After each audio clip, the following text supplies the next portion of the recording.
An historical sketch of Babylon. In the pages of history, there lives no city more glamorous than Babylon. Its very name conjures visions of wealth and splendor. Its treasures of gold and jewels were fabulous. One naturally pictures such a wealthy city as located in a suitable setting of tropical luxury, surrounded by rich natural resources of forests and mines. Such was not the case. It was located beside the Euphrates River, in a flat, arid valley. It had no forests, no mines, not even stone for building. It was not even located upon a natural trade route. The rainfall was insufficient to raise crops. Babylon is an outstanding example of man's ability to achieve great objectives, using whatever means are at his disposal. All of the resources supporting this large city were man-developed. All of its riches were man-made. Babylon possessed just two natural resources: a fertile soil and water in the river. With one of the greatest engineering accomplishments of this or any other day, Babylonian engineers diverted the waters from the river by means of dams and immense irrigation canals. Far out across that arid valley went these canals to pour the life-giving waters over the fertile soil.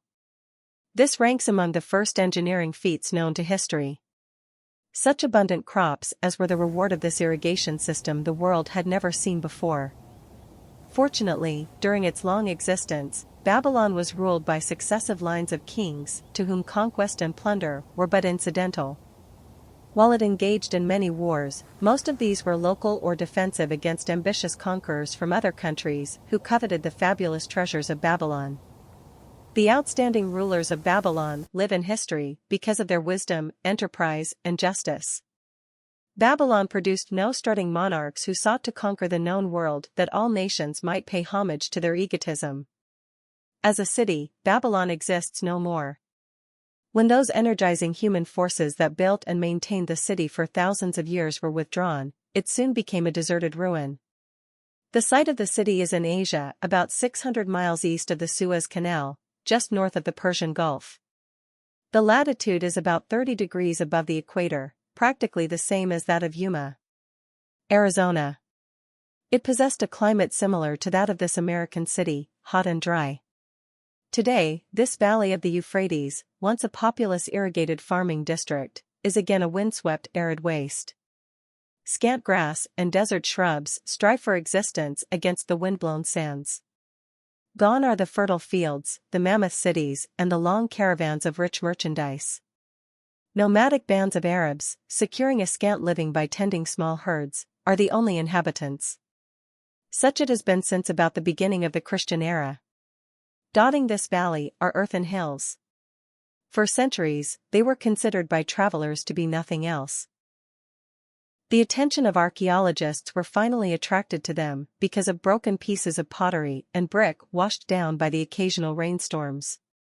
Expeditions, financed by European and American museums, were sent here to excavate and see what could be found.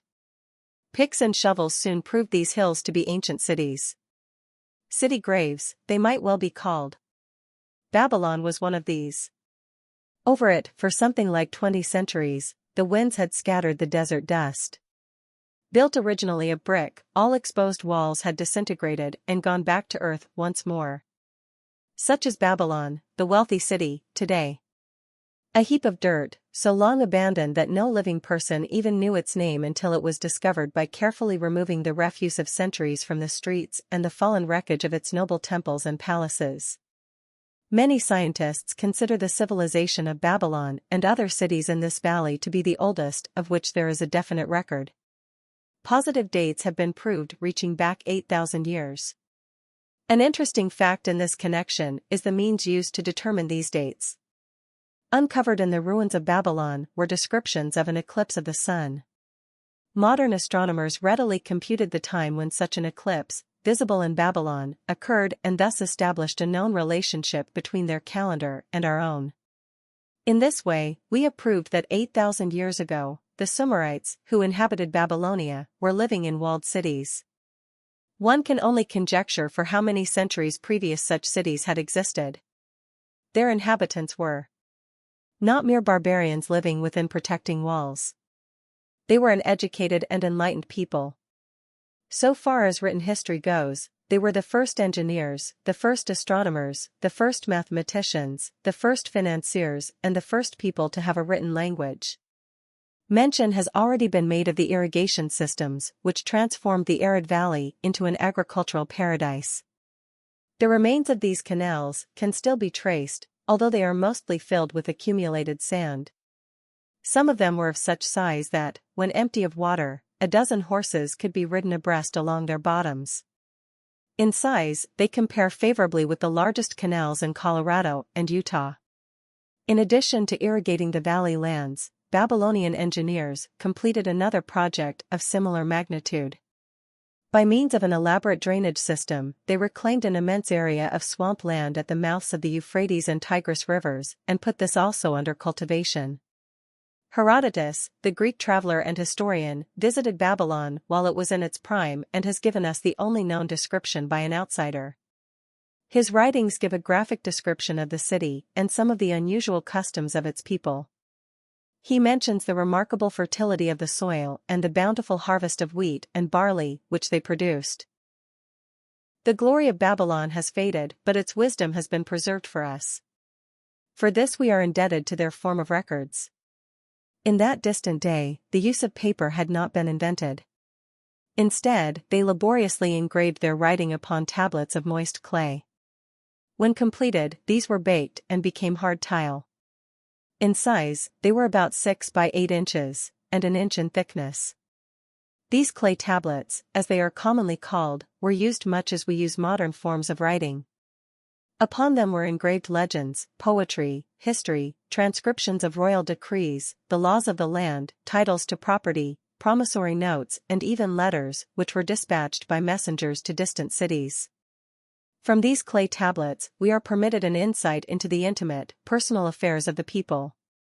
For example, one tablet, evidently from the records of a country storekeeper, relates that upon the given date a certain named customer brought in a cow and exchanged it for 7 sacks of wheat, 3 being delivered at the time and the other 4 to await the customer's pleasure. Safely buried in the wrecked cities, archaeologists have recovered entire libraries of these tablets, hundreds of thousands of them. One of the outstanding wonders of Babylon was the immense walls surrounding the city. The ancients ranked them with the Great Pyramid of Egypt as belonging to the 7 wonders of the world. Queen Semiramis is credited with having erected the first walls during the early history of the city. Modern excavators have been unable to find any trace of the original walls. Nor is their exact height known. From mention made by early writers, it is estimated they were about 50 to 60 feet high, faced on the outer side with burnt brick and further protected by a deep moat of water. The later and more famous walls were started about 600 years before the time of Christ by King Nabopolassar. Upon such a gigantic scale did he plan the rebuilding, he did not live to see the work finished. This was left to his son, Nebuchadnezzar, whose name is familiar in biblical history. The height and length of these later walls staggers belief. They are reported upon reliable authority to have been about 160 feet high, the equivalent of the height of a modern 15-story office building. The total length is estimated as between 9 and 11 miles. So wide was the top that a 6-horse chariot could be driven around them.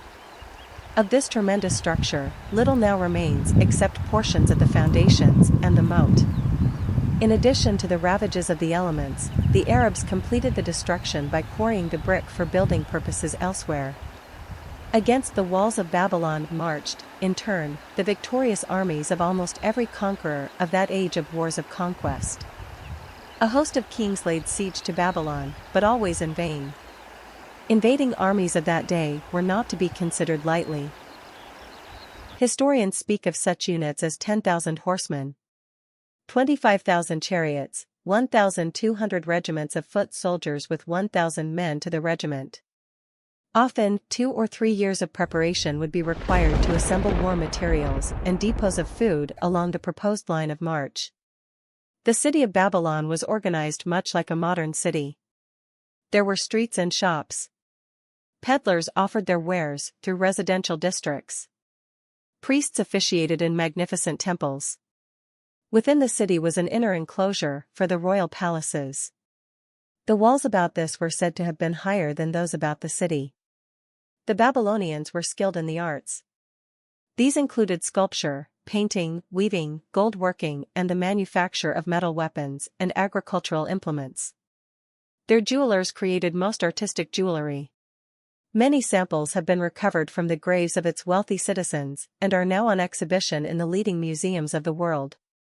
At a very early period when the rest of the world was still hacking at trees with stone-headed axes, or hunting and fighting with flint-pointed spears and arrows, the Babylonians were using axes, spears and arrows with metal heads. The Babylonians were clever financiers and traders. So far as we know, they were the original inventors of money as a means of exchange, of promissory notes and written titles to property. Babylon was never entered by hostile armies until about 540 years before the birth of Christ. Even then the walls were not captured. The story of the fall of Babylon is most unusual. Cyrus, one of the great conquerors of that period, intended to attack the city and hoped to take its impregnable walls. Advisors of Nabonidus, the king of Babylon, persuaded him to go forth to meet Cyrus and give him battle without waiting for the city to be besieged. In the succeeding defeat to the Babylonian army, it fled away from the city. Cyrus, thereupon, entered the open gates and took possession without resistance. Thereafter the power and prestige of the city gradually waned until, in the course of a few hundred years, it was eventually abandoned, deserted, left for the winds and storms to level once again to that desert earth from which its grandeur had originally been built. Babylon had fallen, never to rise again, but to it civilization owes much. The eons of time have crumbled to dust the proud walls of its temples, but the wisdom of Babylon endures. Money is the medium by which earthly success is measured. Money makes possible the enjoyment of the best the earth affords. Money is plentiful for those who understand the simple laws which govern its acquisition. Money is governed today by the same laws which controlled it when prosperous men thronged the streets of Babylon, 6,000 years ago. The man who desired gold. Banser, the chariot builder of Babylon, was thoroughly discouraged. From his seat upon the low wall surrounding his property, he gazed sadly at his simple home and the open workshop in which stood a partially completed chariot. His wife frequently appeared at the open door. Her furtive glances in his direction reminded him that the meal bag was almost empty and he should be at work finishing the chariot, hammering and hewing, polishing and painting, stretching taut the leather over the wheel rims, preparing it for delivery so he could collect from his wealthy customer. Nevertheless, his fat, muscular body sat stolidly upon the wall. His slow mind was struggling patiently with a problem for which he could find no answer. The hot, tropical sun, so typical of this valley of the Euphrates, beat down upon him mercilessly. Beads of perspiration formed upon his brow and trickled down unnoticed to lose themselves in Tahiri jungle on his chest. Beyond his home towered the high terraced wall surrounding the king's palace. Nearby, cleaving the blue heavens, was the painted tower of the Temple of Bel. In the shadow of such grandeur was his simple home and many others far less neat and well cared for. Babylon was like this, a mixture of grandeur and squalor, of dazzling wealth and direst poverty, crowded together without plan or system within the protecting walls of the city. Behind him, had he cared to turn and look, the noisy chariots of the rich jostled and crowded aside the sandaled tradesmen as well as the barefooted beggars. Even the rich were forced to turn into the gutters to clear the way for the long lines of slave water carriers, on the king's business, each bearing a heavy goatskin of water to be poured upon the hanging gardens. Banser was too engrossed in his own problem to hear or heed the confused hubbub of the busy city. It was the unexpected twanging of the strings from a familiar lyre that aroused him from his reverie. He turned and looked into the sensitive, smiling face of his best friend Kabi, the musician. "May the gods bless thee with great liberality, my good friend," began Kabi with an elaborate salute. "Yet, it does appear they have already been so. Generous thou needest not to labor. I rejoice with thee in thy good fortune. More, I would even share it with thee. Pray, from thy purse, which must be bulging else thou wouldst be busy in your shop, extract but 2 humble shekels and lend them to me until after the nobleman's feast this night. Thou wilt not miss them ere they are returned." If I did have 2 shekels, Banzer responded gloomily, to no one could I lend them, not even to you, my best of friends, for they would be my fortune, my entire fortune. No one lends his entire fortune, not even to his best friend. What, exclaimed Kabi with genuine surprise, thou hast not 1 shekel in thy purse, yet sit like a statue upon a wall. Why not complete that chariot? How else canst thou provide for thy noble appetite? 'Tis not like thee, my friend. Where is thy endless energy? Doth something distress thee? Have the gods brought to thee troubles? A torment from the gods it must be, Banzer agreed. It began with a dream, a senseless dream, in which I thought I was a man of means. From my belt hung a handsome purse, heavy with coins. There were shekels which I cast with careless freedom to the beggars. There were pieces of silver with which I did buy finery for my wife and whatever I did desire for myself. There were pieces of gold which made me feel assured of the future and unafraid to spend the silver. A glorious feeling of contentment was within me. You would not have known me for thy hard-working friend. Nor wouldst have known my wife, so free from wrinkles was her face and shining with happiness. She was again the smiling maiden of our early married days. A pleasant dream, indeed, commented Kabi, but why should such pleasant feelings as it aroused turn thee into a glum statue upon the wall? Why, indeed? Because when I awoke and remembered how empty was my purse, a feeling of rebellion swept over me. Let us talk it over together, for, as the sailors do say, we ride in the same boat, we two. As youngsters, we went together to the priests to learn wisdom. As young men, we shared each other's pleasures. As grown men, we have always been close friends. We have been contented subjects of our kind. We have been satisfied to work long hours and spend our earnings freely. We have earned much coin in the years that have passed, yet to know the joys that come from wealth, we must dream about them. Bah! Are we more than dumb sheep?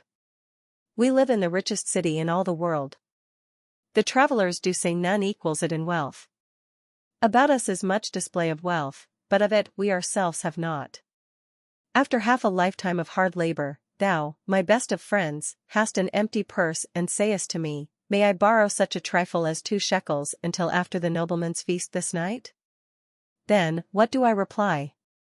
Do I say, here is my purse, its contents will I gladly share? No, I admit that my purse is as empty as thine. What is the matter? Why cannot we acquire silver and gold more than enough for food and robes? Consider, also, our sons, Banzer continued, are they not 17 following in the footsteps of their fathers? Need they and their families and their sons' families live all their lives in the midst of such treasures of gold, and yet, like us, be content to banquet upon sour goat's milk and porridge? Never, in all the years of our friendship, didst thou talk like this before, Banzer. Kabi was puzzled. Never in all those years did I think like this before. From early dawn until darkness stopped me, I have labored to build the finest chariots any man could make, soft-heartedly hoping some day the gods would recognize my worthy deeds and bestow upon me great prosperity. This they have never done. At last, I realize this they will never do. Therefore, my heart is sad. I wish to be a man of means. I wish to own lands and cattle, to have fine robes and coins in my purse. I am willing to work for these things with all the strength in my back, with all the skill in my hands, with all the cunning in my mind, but I wish my labors to be fairly rewarded. What is the matter with us? Again, I ask you. Why cannot we have our just share of the good things so plentiful for those who have the gold with which to buy them? Would I knew an answer. Kabi replied. No better than thou am I satisfied. My earnings from my lyre are quickly gone. Often must I plan and scheme that my family be not hungry. Also, within my breast is a deep longing for a lyre large enough that it may truly sing the strains of music that do surge through my mind. With such an instrument, could I make music finer than even the king has heard before. Such a lyre thou shouldst have. No man in all Babylon could make it sing more sweetly, could make it sing so sweetly, not only the king but the gods themselves would be delighted.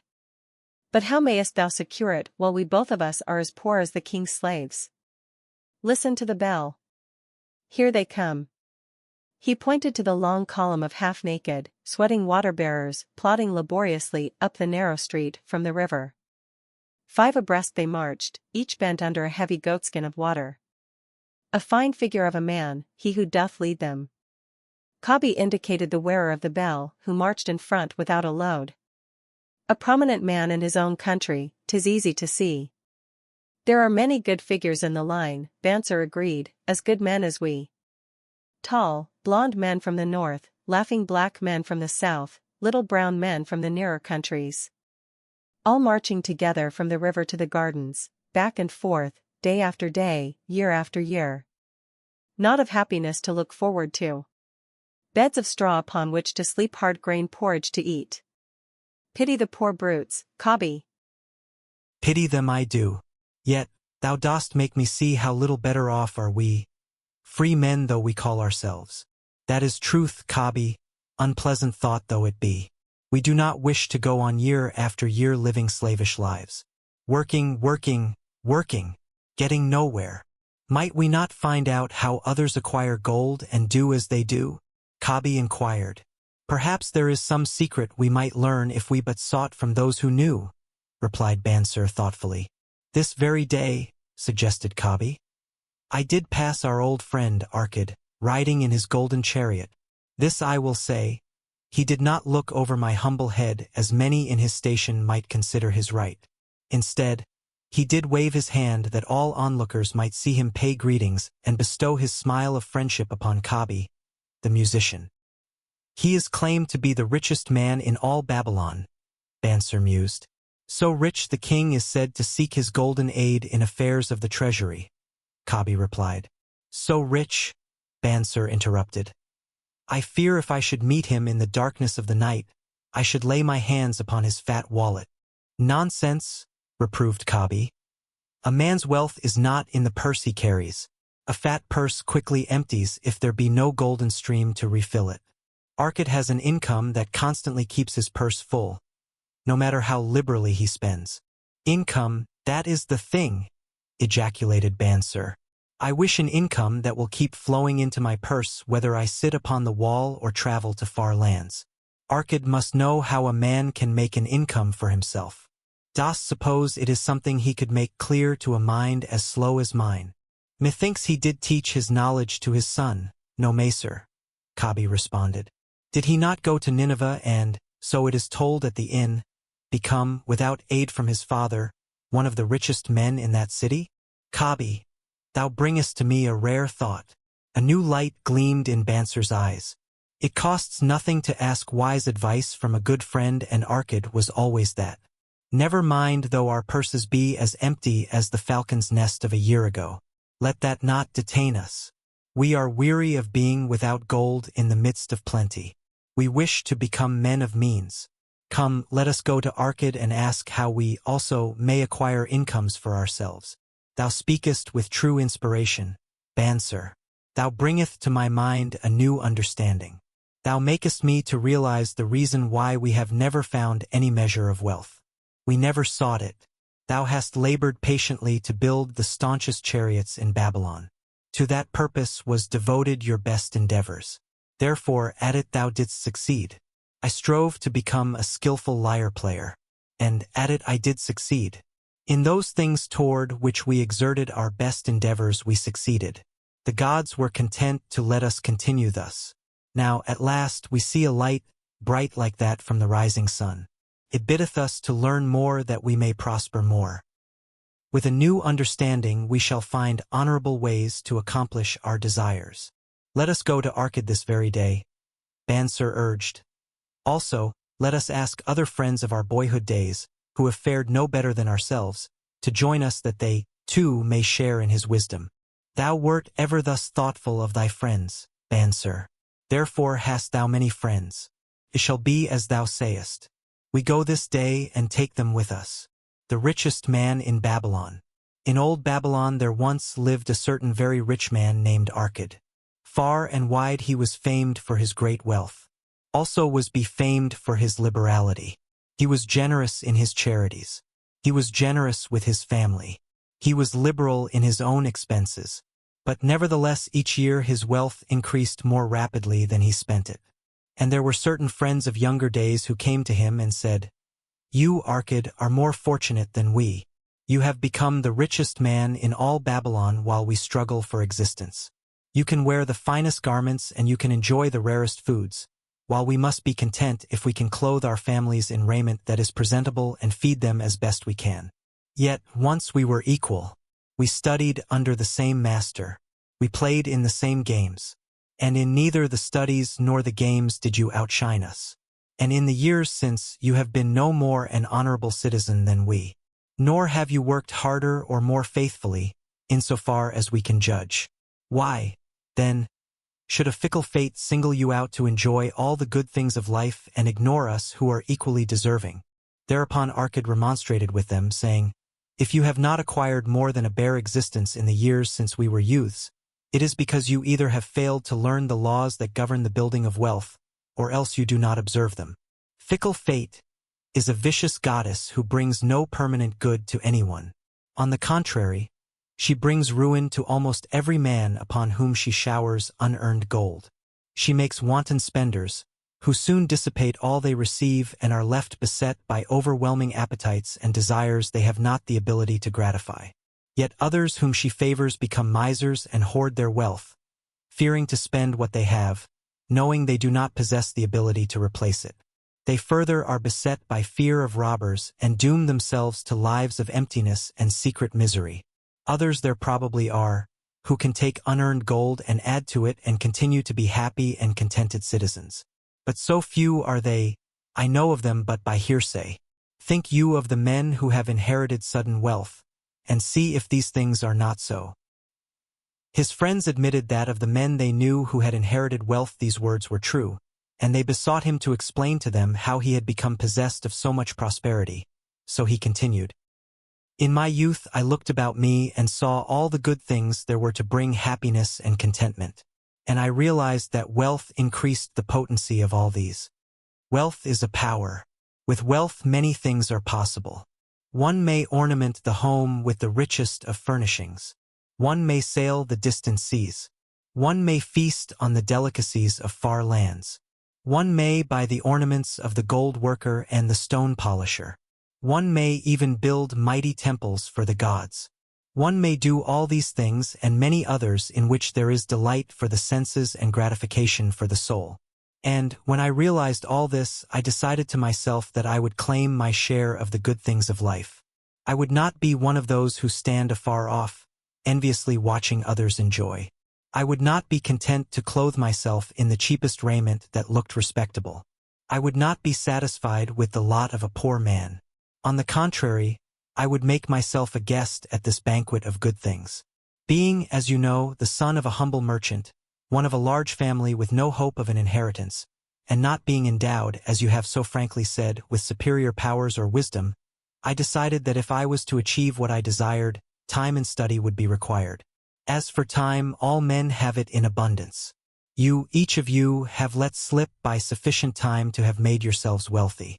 Yet, you admit, you have nothing to show except your good families, of which you can be justly proud. As for study, did not our wise teacher teach us that learning was of two kinds, the one kind being the things we learned and knew, and the other being the training that taught us how to find out what we did not know? Therefore did I decide to find out how one might accumulate wealth, and when I had found out, to make this my task and do it well. For, is it not wise that we should enjoy while we dwell in the brightness of the sunshine? For sorrows enough shall descend upon us when we depart for the darkness of the world of spirit. I found employment as a scribe in the hall of records, and long hours each day I labored upon the clay tablets. Week after week and month after month, I labored, yet for my 24 earnings I had naught to show. Food and clothing and penance to the gods, and other things of which I could remember not what, absorbed all my earnings. But my determination did not leave me. And one day Algamish, the moneylender, came to the house of the city master and ordered a copy of the 9th law, and he said to me, "I must have this in 2 days, and if the task is done by that time, 2 coppers will I give to thee." So I labored hard, but the law was long, and when Algamish returned the task was unfinished. He was angry, and had I been his slave, he would have beaten me. But knowing the city master would not permit him to injure me, I was unafraid, so I said to him, Algamish, you are a very rich man. Tell me how I may also become rich, and all night I will carve upon the clay, and when the sun rises it shall be completed. He smiled at me and replied, You are a forward knave, but we will call it a bargain. All that night I carved, though my back pained and the smell of the wick made my head ache until my eyes could hardly see. But when he returned at sunup, the tablets were complete. Now, I said, tell me what you promised. You have fulfilled your part of our bargain, my son. He said to me kindly, and I am ready to fulfill mine. I will tell you these things you wish to know because I am becoming an old man, and an old tongue loves to wag. And when youth comes to age for advice, he receives the wisdom of years. But too often does youth think that age knows only the wisdom of days that are gone, and therefore profits not. But remember this, the sun that shines today is the sun that shone when thy father was born, and will still be shining when thy last grandchild shall pass into the darkness. The thoughts of youth, he continued, are bright lights that shine forth like the meteors that oft make brilliant the sky, but the wisdom of age is like the fixed stars that shine so unchanged that the sailor may depend upon them to steer his course. Mark you well my words, for if you do not you will fail to grasp the truth that I will tell you, and you will think that your night's work has been in vain. Then he looked at me shrewdly from under his shaggy brows and said in a low, forceful tone, I found the road to wealth when I decided that a part of all I earned was mine to keep. And so will you. Then he continued to look at me with a glance that I could feel pierce me but said no more. Is that all? I asked. That was sufficient to change the heart of a sheep herder into the heart of a money lender, he replied. But all I earn is mine to keep, is it not? I demanded. Far from it, he replied. Do you not pay the garment maker? Do you not pay the sandal maker? Do you not pay for the things you eat? Can you live in Babylon without spending? What have you to show for your earnings of the past month? What for the past year? Fool, you pay to everyone but yourself. Dullard, you labor for others. As well be a slave and work for what your master gives you to eat and wear. If you did keep for yourself 1/10 of all you earn, how much would you have in 10 years? My knowledge of the numbers did not forsake me, and I answered, As much as I earn in 1 year. You speak but half the truth, he retorted. Every gold piece you save is a slave to work for you. Every copper it earns is its child that also can earn for you. If you would become wealthy, then what you save must earn, and its children must earn, that all may help to give to you the abundance you crave. You think I cheat you for your long night's work, he continued. But I am paying you 1,000 times over if you have the intelligence to grasp the truth I offer you. A part of all you earn is yours to keep. It should be not less than 1/10 no matter how little you earn. Can be as much more as you can afford. Pay yourself first. Do not buy from the clothes maker and the sandal maker more than you can pay out of the rest and still have enough for food and charity and penance to the gods. Wealth, like a tree, grows from a tiny seed. The first copper you save is the seed from which your tree of wealth shall grow. The sooner you plant that seed, the sooner shall the tree grow. And the more faithfully you nourish and water that tree with consistent savings, the sooner may you bask in contentment beneath its shade. So saying, he took his tablets and went away. I thought much about what he had said to me, and it seemed reasonable. So I decided that I would try it. Each time I was paid, I took one from each 10 pieces of copper and hid it away. And strange as it may seem, I was no shorter of funds than before. I noticed little difference as I managed to get along without it. But often I was tempted, as my hoard began to grow, to spend it for some of the good things the merchants displayed, brought by camels and ships from the land of the Phoenicians. But I wisely refrained.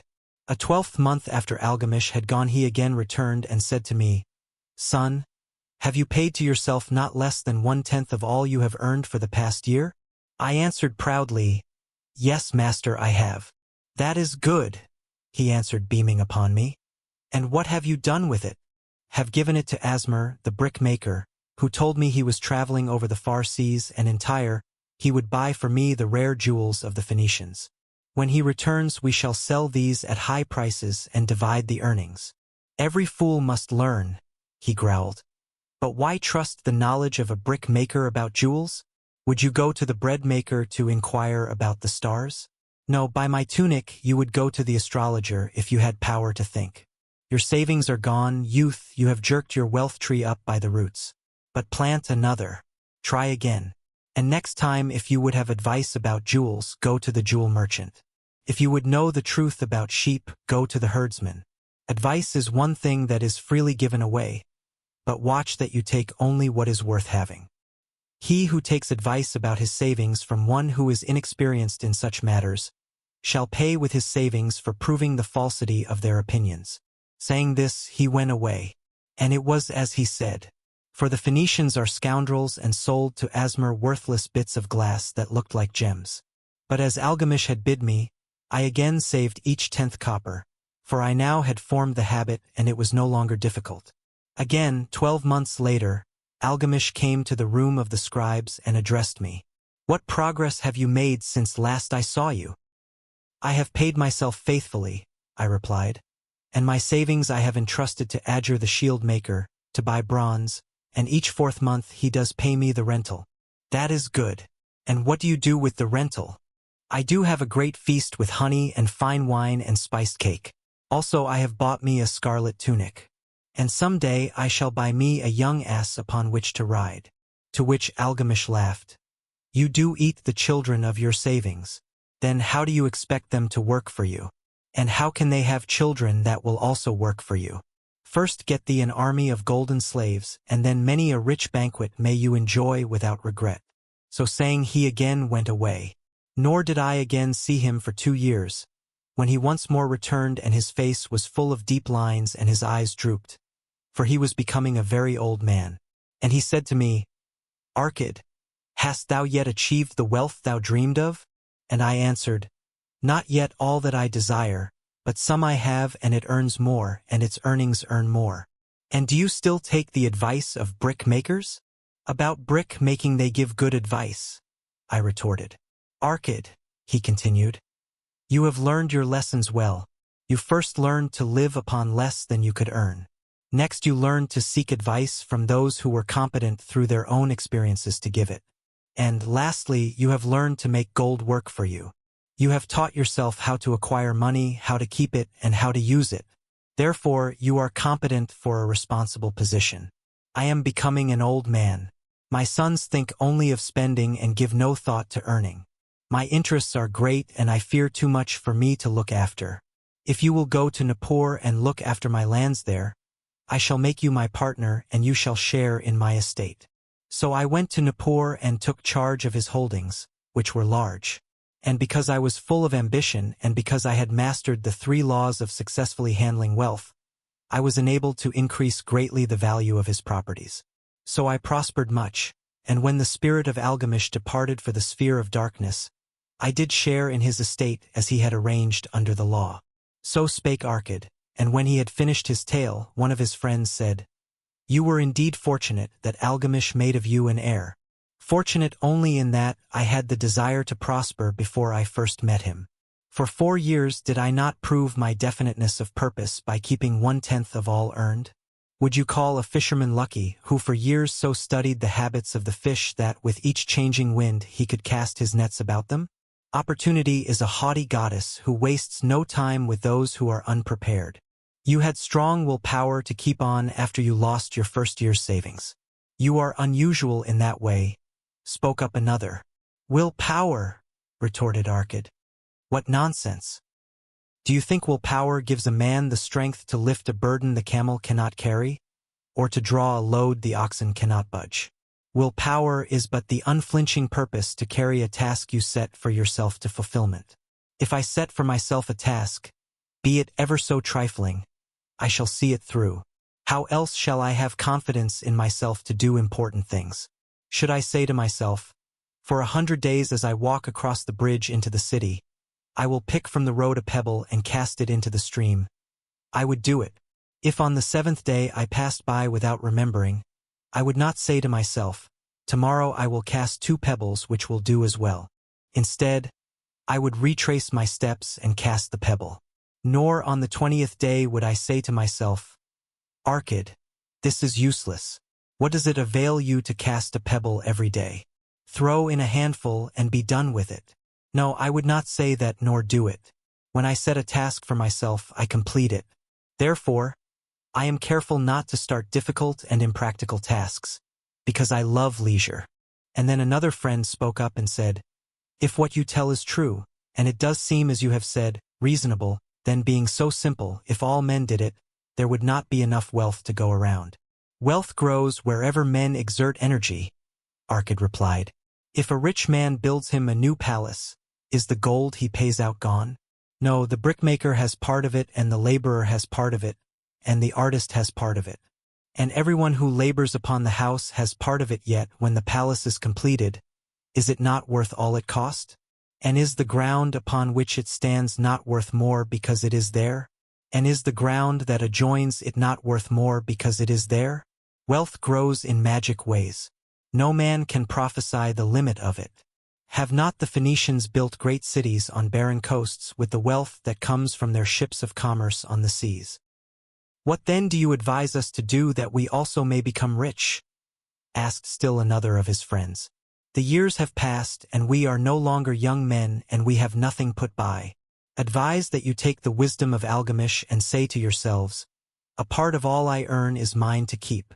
Say it in the morning when you first arise. Say it at noon. Say it at night. Say it each hour of every day. Say it to yourself until the words stand out like letters of fire across the sky.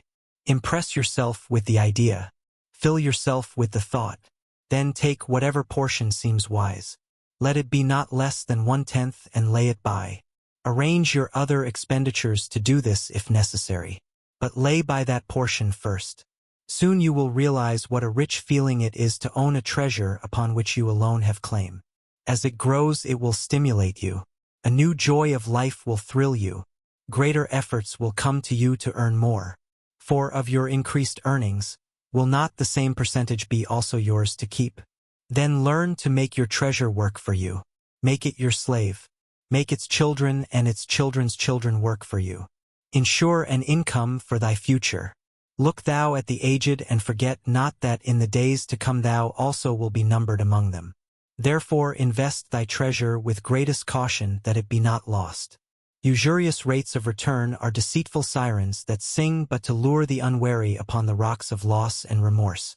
Provide also that thy family may not want should the gods call thee to their realms. For such protection it is always possible to make provision with small payments at regular intervals. Therefore the provident man delays not in expectation of a large sum becoming available for such a wise purpose. Counsel with wise men. Seek the advice of men whose daily work is handling money.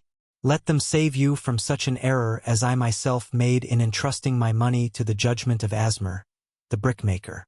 A small return and a safe one is far more desirable than risk. Enjoy life while you are here. Do not overstrain or try to save too much. If 1/10 of all you earn is as much as you can comfortably keep, be content to keep this portion. Live otherwise according to your income and let not yourself get niggardly and afraid to spend. Life is good and life is rich with things worthwhile and things to enjoy. His friends thanked him and went away. Some were silent because they had no imagination and could not understand. Some were sarcastic because they thought that one so rich should divide with old friends not so fortunate. But some had in their eyes a new light. They realized that Algamish had come back each time to the room of the scribes because he was watching a man work his way out of darkness into light. When that man had found the light, a place awaited him. No one could fill that place until he had for himself worked out his own understanding, until he was ready for opportunity. These latter were the ones who, in the following years, frequently revisited Arkad, who received them gladly. He counseled with them and gave them freely of his wisdom as men of broad experience are always glad to do, and he assisted them in so investing their savings that it would bring in a good interest with safety and would neither be lost nor entangled in investments that paid no dividends. The turning point in these men's lives came upon that day when they realized the truth that had come from Algamish to Arkad and from Arkad to them. 7 cures for a lean purse. The glory of Babylon endures. Down through the ages its reputation comes to us as the richest of cities. its treasures as fabulous. Yet it was not always so. The riches of Babylon were the results of the wisdom of its people. They first had to learn how to become wealthy. When the good king, Sargon, returned to Babylon after defeating his enemies, the Elamites, he was confronted with a serious situation. The royal chancellor explained it to the king thus: "After many years of great prosperity brought to our people because your majesty built the great irrigation canals and the mighty temples of the gods, now that these works are completed, the people seem unable to support themselves. The laborers are without employment. The merchants have few customers. The farmers are unable to sell their produce. The people have not enough gold to buy food. But where has all the gold gone that we spent for these great improvements?" demanded the king. "It has found its way, I fear," responded the chancellor, "into the possession of a few very rich men of our city. It filtered through the fingers of most our people as quickly as the goat's milk goes through the strainer. Now that the stream of gold has ceased to flow, most of our people have nothing for their earnings." The king was thoughtful for some time. Then he asked, "Why should so few men be able to acquire all the gold?" "Because they know how," replied the chancellor. "One may not condemn a man for succeeding because he knows how. Neither may one with justice take away from a man what he has fairly earned, to give to men of less ability." "But why?" demanded the king. "Should not all the people learn how to accumulate gold and therefore become themselves rich and prosperous?" "Quite possible, Your Excellency. But who can teach them? Certainly not the priests, because they know naught of money-making." "Who knows best in all our city how to become wealthy, Chancellor?" asked the king. "Thy question answers itself, Your Majesty. Who has amassed the greatest wealth in Babylon?" "Well said, my able Chancellor. It is Archid. He is richest man in Babylon. Bring him before me on the morrow." Upon the following day, as the king had decreed, Archid appeared before him, straight and sprightly despite his 70. "Archid," spoke the king, "is it true thou art the richest man in Babylon?" "So it is reported, Your Majesty, and no man disputes it." "How becomes thou so wealthy?" "By taking advantage of opportunities available to all citizens of our good city." "Thou hadst nothing to start with?" "Only a great desire for wealth. Besides this, nothing." "Archid," continued the king, "our city is in a very unhappy state because a few men know how to acquire wealth and therefore monopolize it, while the mass of our citizens lack the knowledge of how to keep any part of the gold they receive. It is my desire that Babylon be the wealthiest city in the world. Therefore, it must be a city of many wealthy men. Therefore, we must teach all the people how to acquire riches. Tell me, Archid, is there any secret to acquiring wealth? Can it be taught?" "It is practical, Your Majesty. That which one man knows can be taught to others." The king's eyes glowed. "Archid, thou speakest the words I wish to hear. Wilt thou lend thyself to this great cause? Wilt thou teach thy knowledge to a school for teachers, each of whom shall teach others until there are enough trained to teach these truths to every worthy subject in my domain?" Archid bowed and said, "I am thy humble servant to command. Whatever knowledge I possess will I gladly give for the betterment of my fellow men and the glory of my king. Let your good chancellor arrange for me a class of 100 men, and I will teach to them those 7 cures which did fatten my purse, than which there was none leaner in all Babylon." A fortnight later, in compliance with the king's command, the chosen 100 assembled in the great hall of the Temple of Learning, seated upon colorful rings in a semicircle. Archid sat beside a small taboret upon which smoked a sacred lamp, sending forth a strange and pleasing odor. "Behold the richest man in Babylon," whispered a student, nudging his neighbor as Archid arose. "He is but a man even as the rest of us." "As a dutiful subject of our great king," Archid began, "I stand before you in his service, because once I was a poor youth who did greatly desire gold, and because I found knowledge that enabled me to acquire it, he asks that I impart unto you my knowledge. I started my fortune in the humblest way. I had no advantage not enjoyed as fully by you and every citizen in Babylon. The first storehouse of my treasure was a well purse. I loathed its useless emptiness. I desired it be round and full, clinking with the sound of gold. Therefore I sought every remedy for a lean purse. I found 7. To you, who are assembled before me, shall I explain the 7 cures for a lean purse which I do recommend to all men who desire much gold. Each day for 7 days will I explain to you one of the 7 remedies. Listen attentively to the knowledge that I will impart. Debate it with me. Discuss it among yourselves. Learn these lessons thoroughly, that ye may also plant in your own purse the seed of wealth. First must each of you start wisely to build a fortune of his own. Then wilt thou be competent, and only then to teach these truths to others. I shall teach to you in simple ways how to fatten your purses. This is the first step leading to the temple of wealth, and no man may climb who cannot plant his feet firmly upon the first step. We shall now consider the first cure. The first cure. Start thy purse to fattening. Arcad addressed a thoughtful man in the second row. My good friend, at what craft workest thou? I, replied the man, am a scribe and carve records upon the clay tablets. Even at such labor did I myself earn my first coppers. Therefore, thou hast the same opportunity to build a fortune. He spoke to a florid-faced man, farther back. Pray tell also what dost thou to earn thy bread?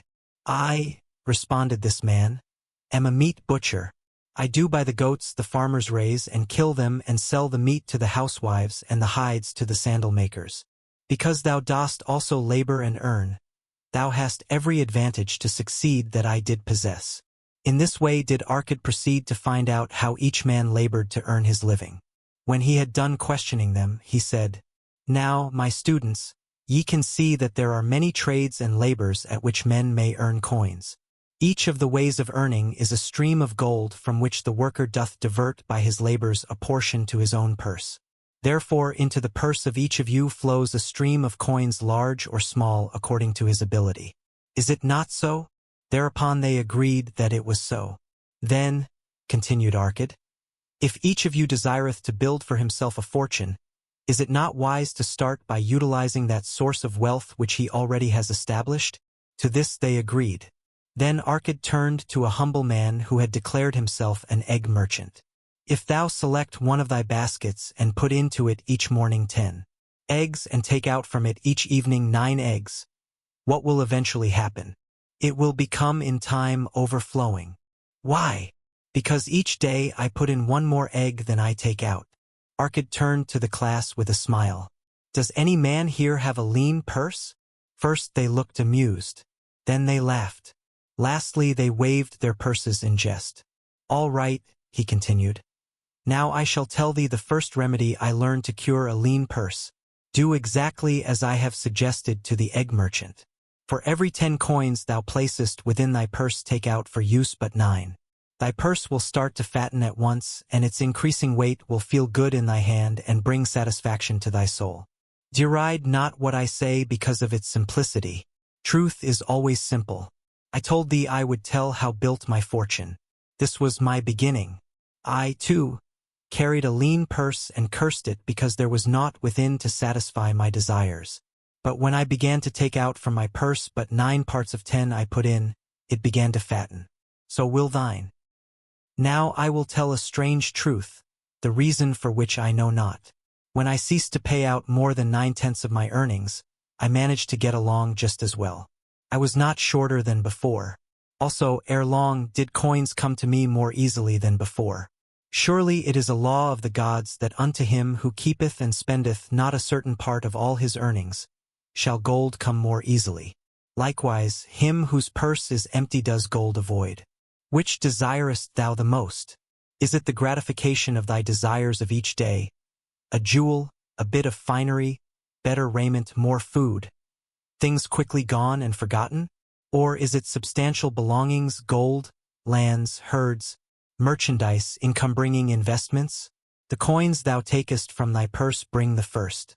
The coins thou leavest within it will bring the latter. This, my students, was the first cure I did discover for my lean purse.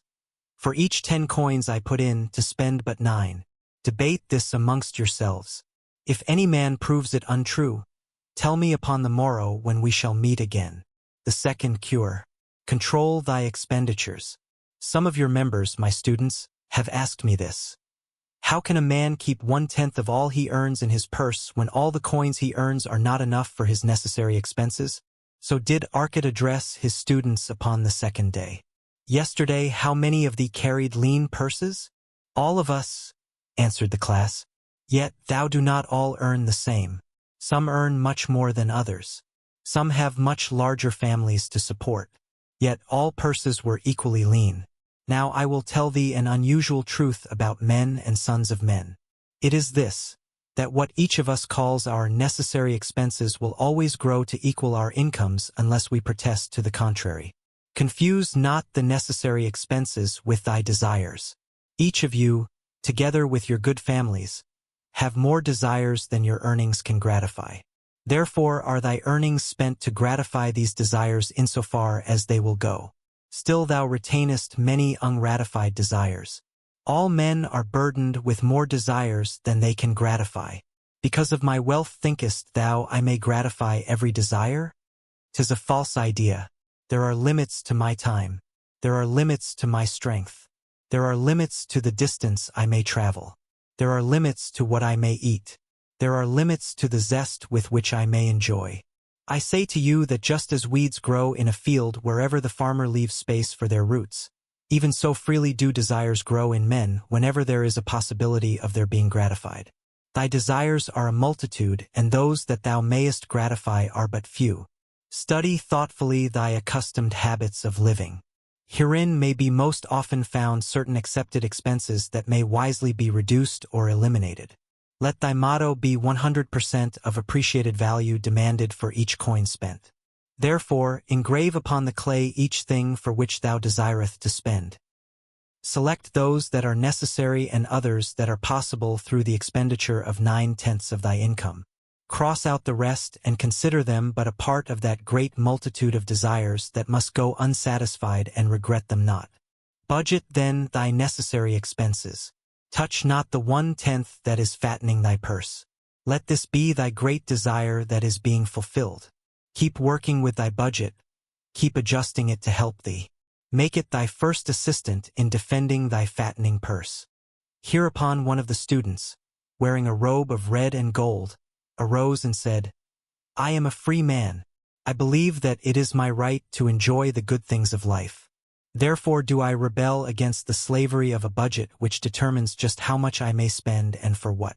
I feel it would take much pleasure from my life and make me little more than a packass to carry a burden. To him Arcad replied, Who, my friend, would determine thy budget? I would make it for myself, responded the protesting one. In that case, were a packass to budget his burden, would he include therein jewels and rugs and heavy bars of gold? Not so. He would include hay and grain and a bag of water for the desert trail. The purpose of a budget is to help thy purse to fatten. It is to assist thee to have thy necessities and, insofar as attainable, thy other desires. It is to enable thee to realize thy most cherished desires by defending them from thy casual wishes. Like a bright light in a dark cave, thy budget shows up the leaks from thy purse and enables thee to stop them and control thy expenditures for definite and gratifying purposes. This, then, is the second cure for a lean purse. Budget thy expenses that thou mayest have coins to pay for thy necessities, to pay for thy enjoyments, and to gratify thy worthwhile desires without spending more than 9/10 of thy earnings. The third cure. Make thy gold multiply. Behold, thy lean purse is fattening. Thou hast disciplined thyself to leave therein 1/10 of all thou earnest. Thou hast controlled thy expenditures to protect thy growing treasure. Next, we will consider means to put thy treasure to labor and to increase. Gold in a purse is gratifying to own and satisfieth a miserly soul but earns nothing. The gold we may retain from our earnings is but the start. The earnings it will make shall build our fortunes. So spoke Arcad upon the third day to his class. How therefore may we put our gold to work? My first investment was unfortunate, for I lost all. This tale I will relate later. My first profitable investment was a loan I made to a man named Agar, a shield maker. Once each year did he buy large shipments of bronze brought from across the sea to use in his trade. Lacking sufficient capital to pay the merchants, he would borrow from those who had extra coins. He was an honorable man. His borrowing he would repay, together with a liberal rental as he sold his shields. Each time I loaned to him, I loaned back also the rental he had paid to me. Therefore not only did my capital increase, but its earnings likewise increased. Most gratifying was it to have these sums returned to my purse. I tell you, my students, a man's wealth is not in the coins he carries in his purse. It is the income he buildeth, the golden stream that continually floweth into his purse and keepeth it always bulging. That is what every man desireth. That is what thou, each one of thee, desireth. An income that continueth to come whether thou work or travel. Great income one have acquired, so great that I am called a very rich man. My loans to Agar were my first training in profitable investment. Gaining wisdom from this experience, I extended my loans and investments as my capital increased. From a few sources at first, from many sources later, flowed into my purse a golden stream of wealth available for such wise uses as I should decide.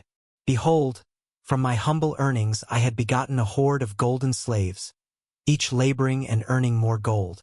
As they labored for me, so their children also labored and their children's children until great was the income from their combined efforts. Gold increaseth rapidly when making reasonable earnings, as thou wilt see from the following. A farmer, when his first son was born, took 10 pieces of silver to a moneylender and asked him to keep it on rental for his son until he became 20 years of age. This the moneylender did, and agreed the rental should be 1/4 of its value each 4 years. The farmer asked, because this sum he had set aside as belonging to his son, that the rental be added to the principal. When the boy had reached the age of 20 years, the farmer again went to the moneylender to inquire about the silver. The moneylender explained that because this sum had been increased by compound interest, the original 10 pieces of silver had now grown to 30 1/2 pieces. The farmer was well pleased, and because the son did not need the coins, he left them with the moneylender. When the son became 50 years of age, the father meantime having passed to the other world, the moneylender paid the son in settlement 167 pieces of silver. Thus in 50 years had the investment multiplied itself at rental almost 17 times. This, then, is the third cure for a lean purse, to put each coin to laboring that it may reproduce its kind even as the flocks of the field and help bring to the income, a stream of wealth that shall flow constantly into thy purse. The fourth cure. Guard thy treasures from loss. Misfortune loves a shining mark. Gold in a man's purse must be guarded with firmness, else it be lost. Thus it is wise that we must first secure small amounts and learn to protect them before the gods entrust us with larger. So spoke Arcad upon the 4th day to his class. Every owner of gold is tempted by opportunities whereby it would seem that he could make large sums by its investment in most plausible projects. Often friends and relatives are eagerly entering such investment and urge him to follow. The first sound principle of investment is security for thy principal. Is it wise to be intrigued by larger earnings when thy principal may be lost? I say not. The penalty of risk is probable loss. Study carefully, before parting with thy treasure, each assurance that it may be safely reclaimed. Be not misled by thine own romantic desires to make wealth rapidly. Before thou loan it to any man, assure thyself of his ability to repay and his reputation for doing so, that thou mayest not unwittingly be making him a present of thy hard-earned treasure. Before thou entrust it as an investment in any field, acquaint thyself with the dangers which may beset it. My own first investment was a tragedy to me at the time. The guarded savings of a year I did entrust to a brickmaker, named Asmer, who was traveling over the far seas, and entire agreed to buy for me the rare jewels of the Phoenicians. These we would sell upon his return and divide the profits. The Phoenicians were scoundrels and sold him bits of glass. My treasure was lost. Today, my training would show to me at once the folly of entrusting a brickmaker to buy jewels. Therefore do I advise thee from the wisdom of my experiences. Be not too confident of thine own wisdom in entrusting thy treasures to the possible pitfalls of investments. Better by far to consult the wisdom of those experienced in handling money for profit. Such advice is freely given for the asking and may readily possess a value equal in gold to the sum thou considerest investing. In truth, such is its actual value if it save thee from loss. This, then, is the fourth cure for a lean purse, and of great importance if it prevent thy purse from being emptied once it has become well filled. Guard thy treasure from loss by investing only where thy principal is safe, where it may be reclaimed if desirable, and where thou will not fail to collect a fair rental. Consult with wise men. Secure the advice of those experienced in the profitable handling of gold. Let their wisdom protect thy treasure from unsafe investments. The fifth cure. Make of thy dwelling a profitable investment. If a man setteth aside 9 parts of his earnings upon which to live and enjoy life, and if any part of this 9 parts he can turn into a profitable investment without detriment to his well-being, then so much faster will his treasures grow. So spake Archid to his class at their 5th lesson. All too many of our men of Babylon do raise their families in unseemly quarters. They do pay to exacting landlords liberal rentals for rooms where their wives have not a spot to raise the blooms that gladden a woman's heart, and their children have no place to play their games except in the unclean alleys.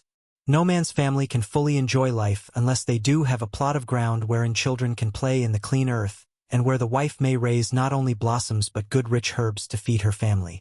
To a man's heart it brings gladness to eat the figs from his own trees and the grapes of his own vines. To own his own domicile and to have it a place he is proud to care for, putteth confidence in his heart and greater effort behind all his endeavors.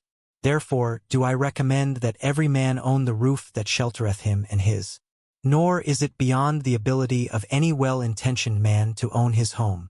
Hath not our great king so widely extended the walls of Babylon that within them much land is now 48 unused and may be purchased at sums most reasonable? Also I say to you, my students, that the money lenders gladly consider the desires of men who seek homes and land for their families. Readily may thou borrow to pay the brickmaker and the builder for such commendable purposes, if thou can show a reasonable portion of the necessary sum which thou thyself hath provided for the purpose. Then when the house be built, thou canst pay the money lender with the same regularity as thou didst pay the landlord, because each payment will regular deposits of but 2 pieces of silver each week. The money lender would then owe him 4,000 pieces of silver, a worthy competence for the rest of his life. Surely, when such a small payment made with regularity doth produce such profitable results, no man can afford not to insure a treasure for his old age and the protection of his family, no matter how prosperous his business and his investments may be. I would that I might say more about this.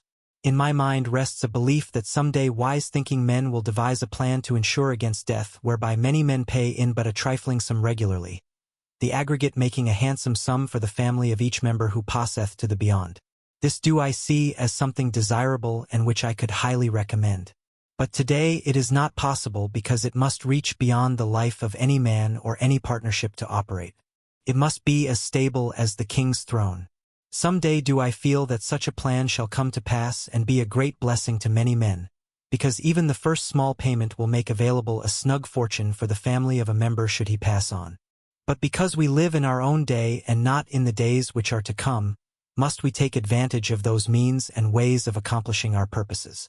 Therefore do I recommend to all men that they, by wise and well-thought-out methods, do provide against a lean purse in their mature years. For a lean purse to a man no longer able to earn or to a family without its head is a sore tragedy. This, then, is the 6th cure for a lean purse. Provide in advance for the needs of thy growing age and the protection of thy family. The 7th cure. Increase thy ability to earn. This day do I speak to thee, my students, of one of the most vital remedies for a lean purse. Yet, I will talk not of gold but of yourselves, of the men beneath the robes of many colors who do sit before me. I will talk to you of those things within the minds and lives of men which do work for or against their success. So did Archid address his class upon the 7th day. Not long ago came to me a young man seeking to borrow. When I questioned him the cause of his necessity, he complained that his earnings were insufficient to pay his expenses. Thereupon I explained to him, this being the case, he was a poor customer for the moneylender, as he possessed no surplus earning capacity to repay the loan. What you need, young man, I told him, is to earn more coins. What dost thou to increase thy capacity to earn? All that I can do, he replied. 6 times within 2 moons have I approached my master to request my pay be increased, but without success. No man can go oftener than that. We may smile at his simplicity, yet he did possess one of the vital requirements to increase his earnings. Within him was a strong desire to earn more, a proper and commendable desire. Preceding accomplishment must be desire. Thy desires must be strong and definite. General desires are but weak longings. For a man to wish to be rich is of little purpose. For a man to desire 5 pieces of gold is a tangible desire which he can press to fulfillment. After he has backed his desire for 5 pieces of gold with strength of purpose to secure it, next he can find similar ways to obtain 10 pieces and then 20 pieces and later 1,000 pieces and, behold, he has become wealthy. In learning to secure his one definite small desire, he hath trained himself to secure a larger one. This is the process by which wealth is accumulated. First in small sums, then in larger ones as a man learns and becomes more capable. Desires must be simple and definite. They defeat their own purpose should they be too many, too confusing, or beyond a man's training to accomplish. As a man perfecteth himself in his calling, even so doth his ability to earn increase. In those days when I was a humble scribe carving upon the clay for a few coppers each day, I observed that other workers did more than I and were paid more. Therefore, did I determine that I would be exceeded by none. Nor did it take long for me to discover the reason for their greater success. More interest in my work, more concentration upon my task, more persistence in my effort, and, behold, few men could carve more tablets in a day than I.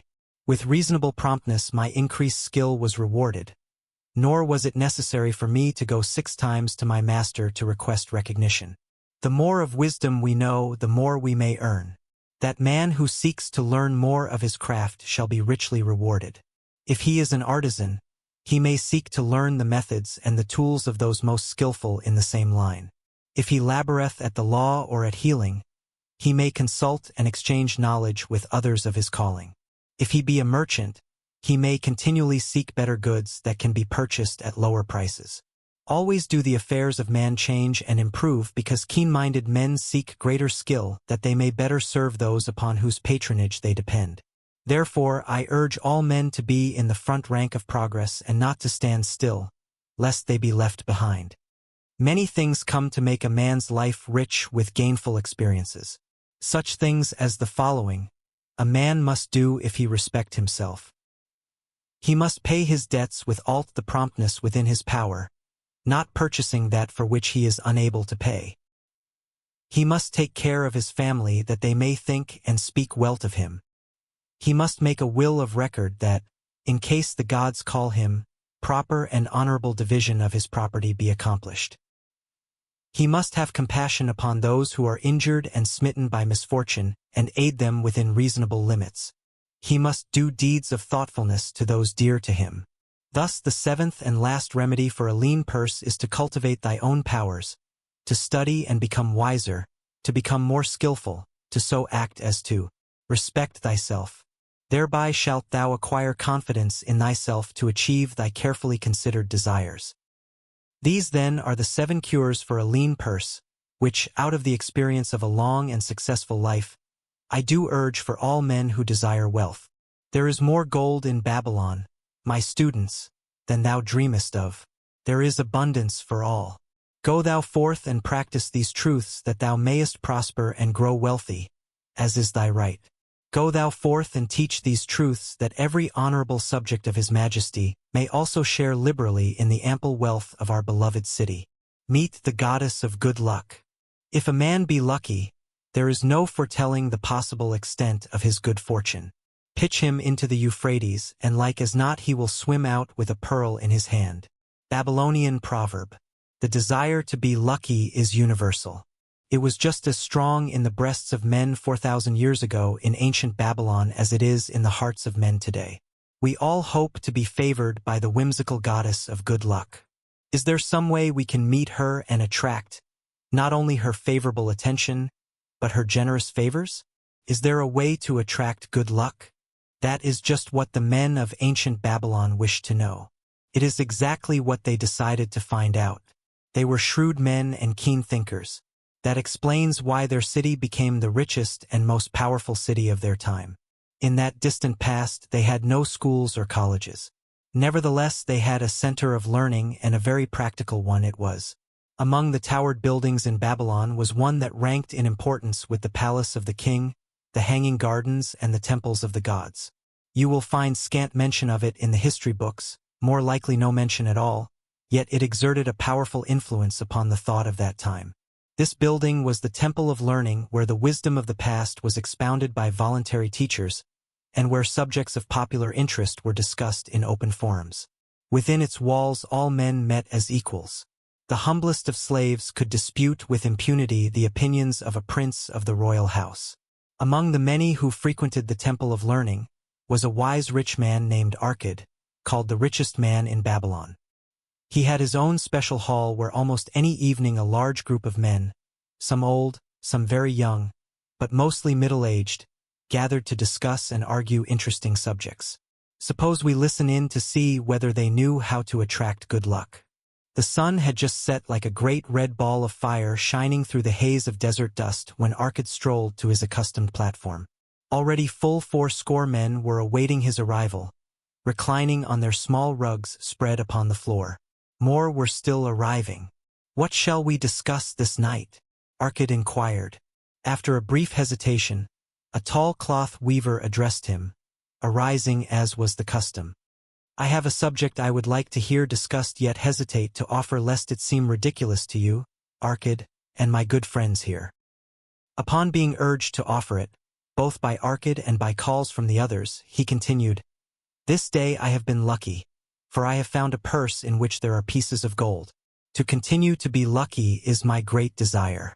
Feeling that all men share with me this desire, I do suggest we debate how to attract good luck, that we may discover ways it can be enticed to one." "A most interesting subject has been offered," Archid commented. "One most worthy of our discussion. To some men, good luck bespeaks but a chance happening that, like an accident, may befall one without purpose or reason. Others do believe that the instigator of all good fortune is our most bounteous goddess, Ashta, ever anxious to reward with generous gifts those who please her. Speak up, my friends, what say you? Shall we seek to find if there be means by which good luck may be enticed to visit each and all of us?" Yeah, and much of it," responded the growing group of eager listeners. Thereupon Archid continued, "To start our discussion, let us first hear from those among us who have enjoyed experiences similar to that of the cloth weaver in finding or receiving, without effort upon their part, valuable treasures or jewels." There was a pause in which all looked about expecting someone to reply, but no one did. "What, no one?" Archid said.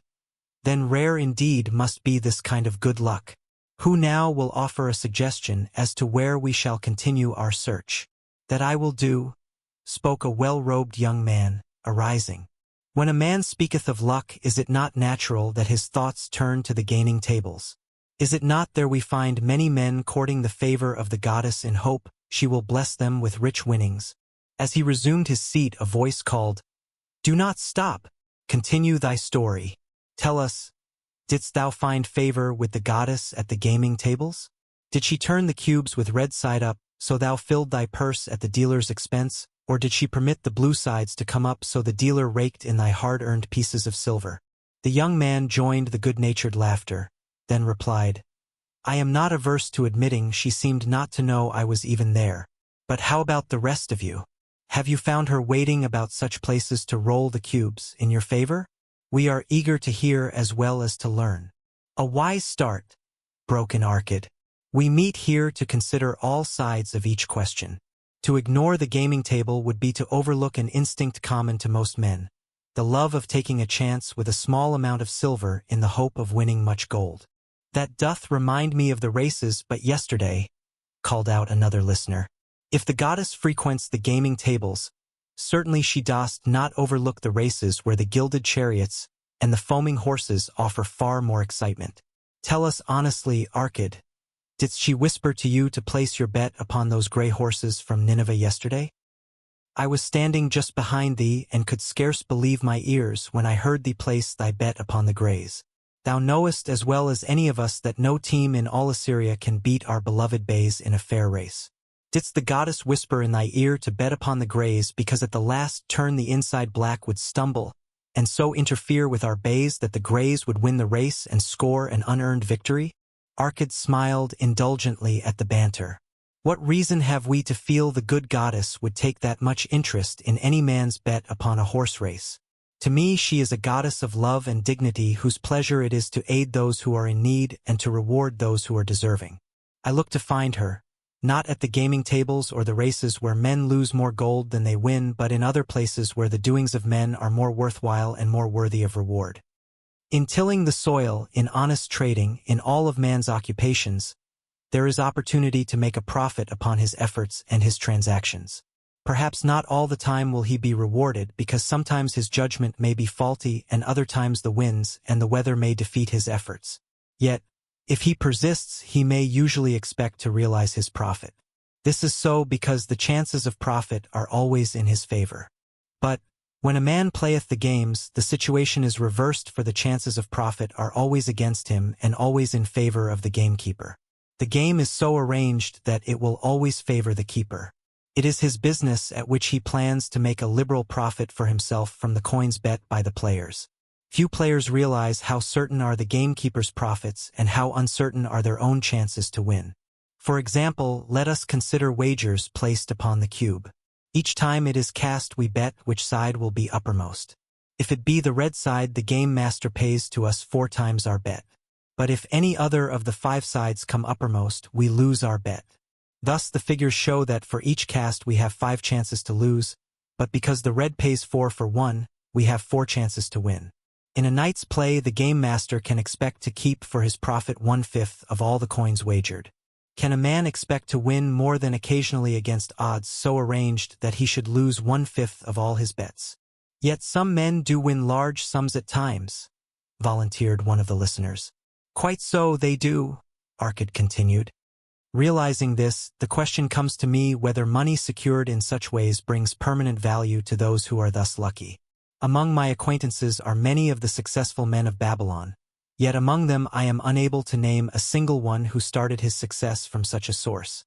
You who are gathered here tonight know many more of our substantial citizens. To me it would be of much interest to learn how many of our successful citizens can credit the gaming tables with their start to success. Suppose each of you tell of those you know. What say you? After a prolonged silence, a wag ventured. Wouldst thy inquiry include the gamekeepers? If you think of no one else, Arkad responded. If not one of you can think of anyone else, then how about yourselves? Are there any consistent winners with us who hesitate to advise such a source for their incomes? His challenge was answered by a series of groans from the rear, taken up and spread amid much laughter. It would seem we are not seeking good luck in such places as the goddess frequents, he continued. Therefore let us explore other fields. We have not found it in picking up lost wallets. Neither have we found it haunting the gaming tables. As to the races, I must confess to have lost far more coins there than I have ever won. Now, suppose we consider our trades and businesses. Is it not natural, if we conclude a profitable transaction, to consider it not good luck but a just reward for our efforts? I am inclined to think we may be overlooking the gifts of the goddess. Perhaps she really does assist us when we do not appreciate her generosity.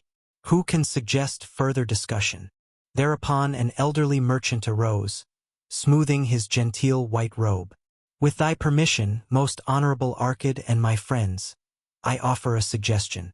If, as you have said, we take credit to our own industry and ability for our business success, why not consider the successes we almost enjoyed but which escaped us, happenings which would have been most profitable? They would have been rare examples of good luck if they had actually happened. Because they were not brought to fulfillment, we cannot consider them as our just rewards. Surely many men here have such experiences to relate. Here is a wise approach, Arkad approved. Who among you have had good luck within your grasp only to see it escape?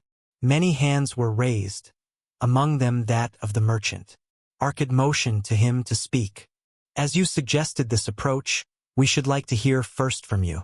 I will gladly relate a tale, he resumed, that doth illustrate how closely unto a man good luck may approach and how blindly he may permit it to escape, much to his loss and later regret.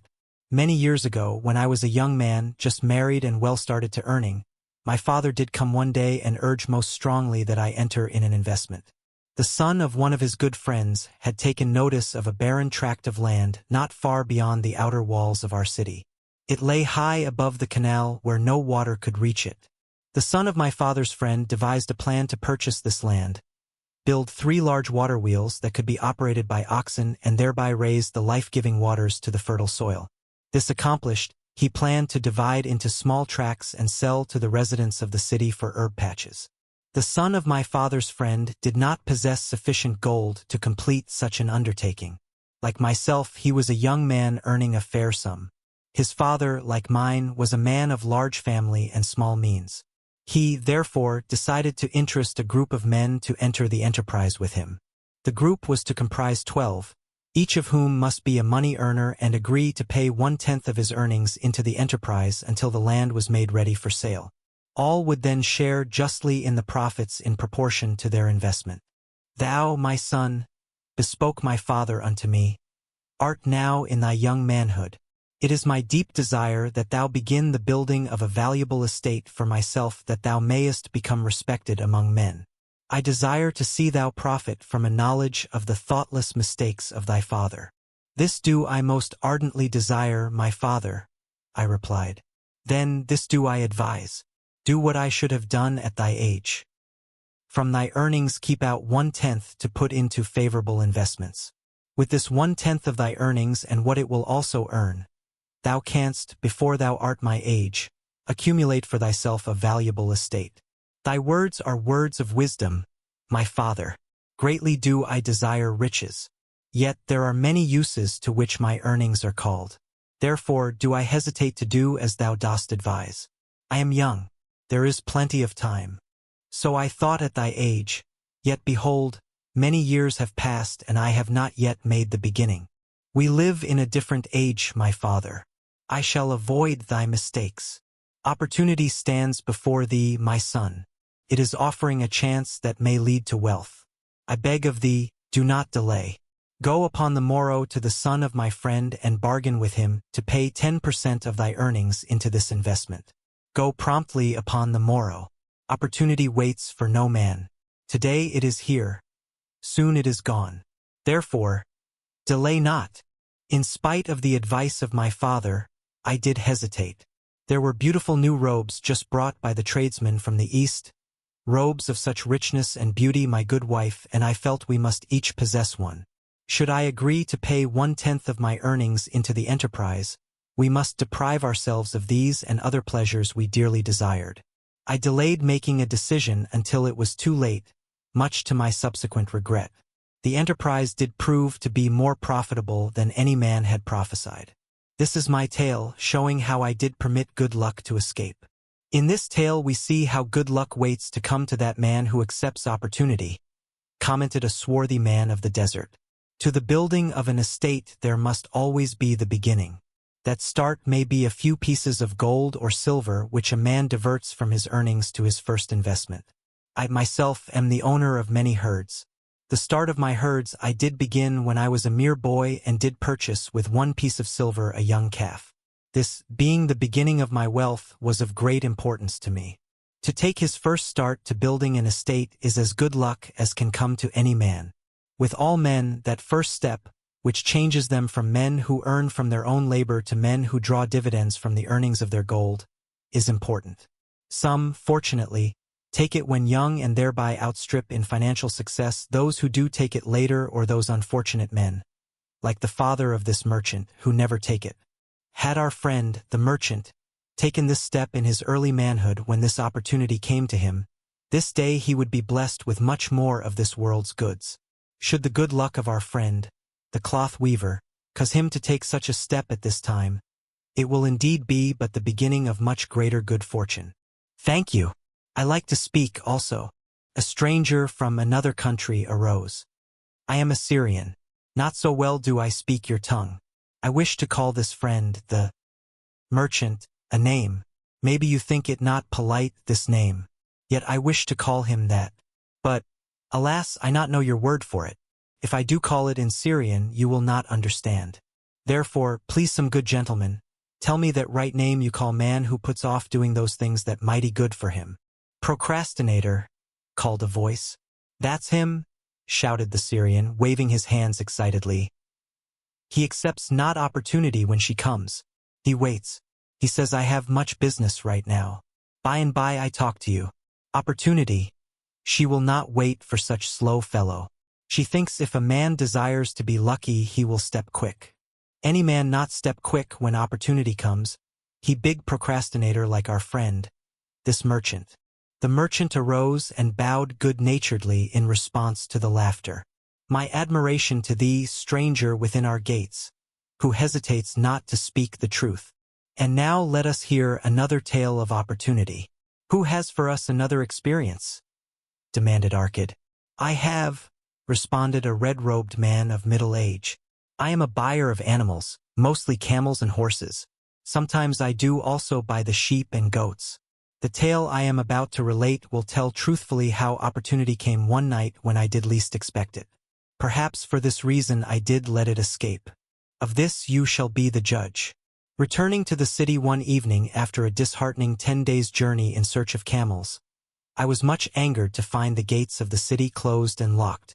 While my slaves spread our tent for the night, which we looked to spend with little food and no water, I was approached by an elderly farmer who, like ourselves, found himself locked outside. Honored sir, he addressed me, from thy appearance, I do judge thee to be a buyer. If this be so, much would I like to sell to thee the most excellent flock of sheep just driven up. Alas, my good wife lies very sick with the fever. I must return with all haste. Buy thou my sheep that I and my slaves may mount our camels and travel back without delay. So dark it was that I could not see his flock, but from the bleating I did know it must be large. Having wasted 10 days searching for camels I could not find, I was glad to bargain with him. In his anxiety he did set a most reasonable price. I accepted, well knowing my slaves could drive the flock through the city gates in the morning and sell at a substantial profit. The bargain concluded, I called my slaves to bring torches that we might count the flock which the farmer declared to contain 900. I shall not burden you, my friends, with a description of our difficulty in attempting to count so many thirsty, restless, milling sheep. Proved to be an impossible task. Therefore, I bluntly informed the farmer I would count them at daylight and pay him then. Please, most honorable sir, he pleaded, pay me but 2/3 of the price tonight that I may be on my way. I will leave my most intelligent and educated slave to assist to make the count in the morning. He is trustworthy, and to him thou canst pay the balance. But I was stubborn and refused to make payment that night. Next morning, before I awoke, the city gates opened and 4 buyers rushed out in search of flocks.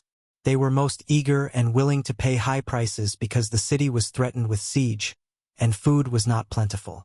Nearly 3 times the price at which he had offered the flock to me did the old farmer receive for it. Thus was rare good luck allowed to escape. Here is a tale most unusual, commented Arkad. What wisdom doth it suggest? The wisdom of making a payment immediately when we are convinced our bargain is wise, suggested a venerable saddle-maker. If the bargain be good, then dost thou need protection against thy own weaknesses as much as against any other man. We mortals are changeable. Alas, I must say more apt to change our minds when right than wrong. Wrong, we are stubborn indeed. Right, we are prone to vacillate and let opportunity escape. My first judgment is my best. Yet always have I found it difficult to compel myself to proceed with a good bargain when made. Therefore, as a protection against my own weaknesses, I do make a prompt deposit thereon. This doth save me from later regrets for the good luck that should have been mine. Thank you. Again I like to speak. The Syrian was upon his feet once more. These tales much alike. Each time opportunity fly away for same reason. Each time she come to procrastinator bringing good plan. Each time they hesitate, not say, right now best time, I do it quick. How can men succeed that way? Wise are thy words, my friend, responded the buyer. Good luck fled from procrastination in both these tales. Yet this is not unusual. The spirit of procrastination is within all men. We desire riches. Yet, how often when opportunity doth appear before us, that spirit of procrastination from within doth urge various delays in our acceptance. In listening to it we do become our own worst enemies. In my younger days I did not know it by this long word our friend from Syria doth enjoy. I did think at first it was my own poor judgment that did cause me loss of many profitable trades. Later I did credit it to my stubborn disposition. At last, I did recognize it for what it was, a habit of needless delaying where action was required, action prompt and decisive. How I did hate it when its true character stood revealed.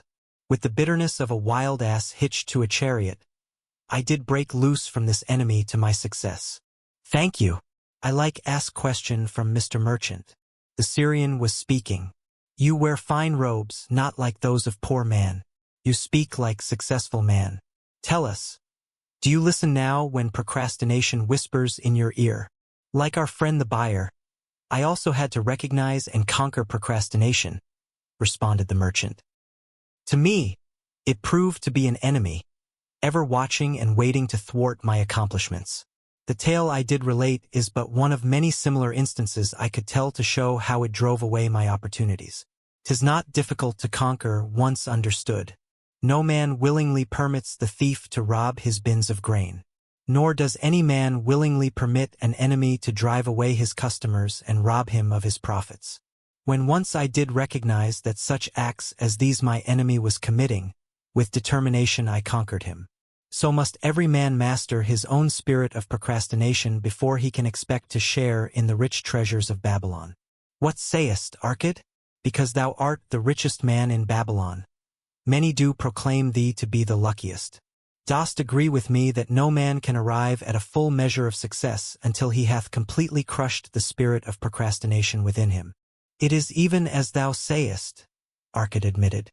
During my long life I have watched generation following generation, marching forward along those avenues of trade, science and learning that lead to success in life.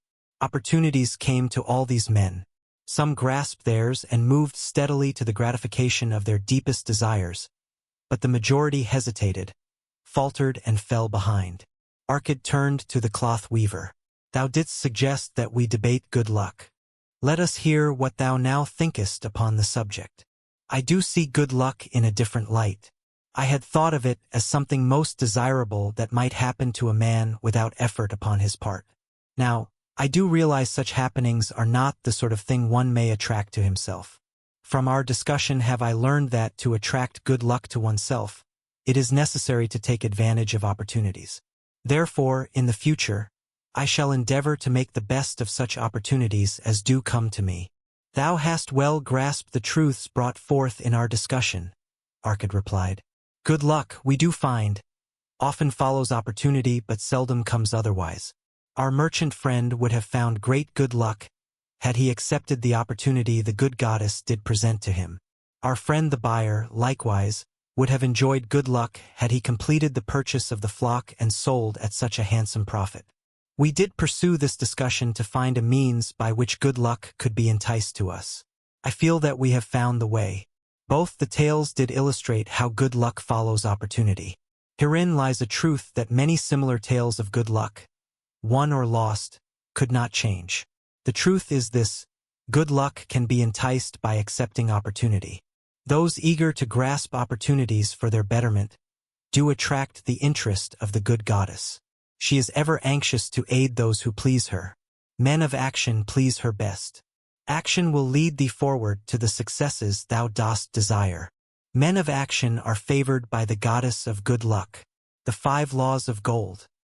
A bag heavy with gold or a clay tablet carved with words of wisdom.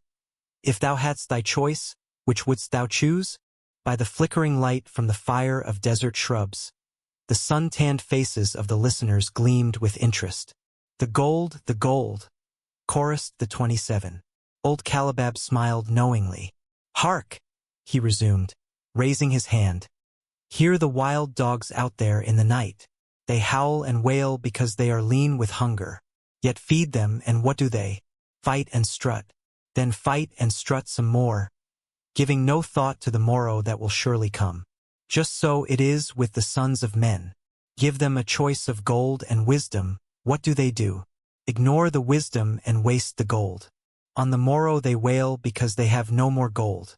Gold is reserved for those who know its laws and abide by them. Calabab drew his white robe close about his lean legs, for a cool night wind was blowing. Because thou hast served me faithfully upon our long journey, because thou cared well for my camels, because thou toiled uncomplainingly across the hot sands of the desert, because thou fought bravely the robbers that sought to despoil my merchandise, I will tell thee this night the tale of the 5 laws of gold, such a tale as thou never hast heard before.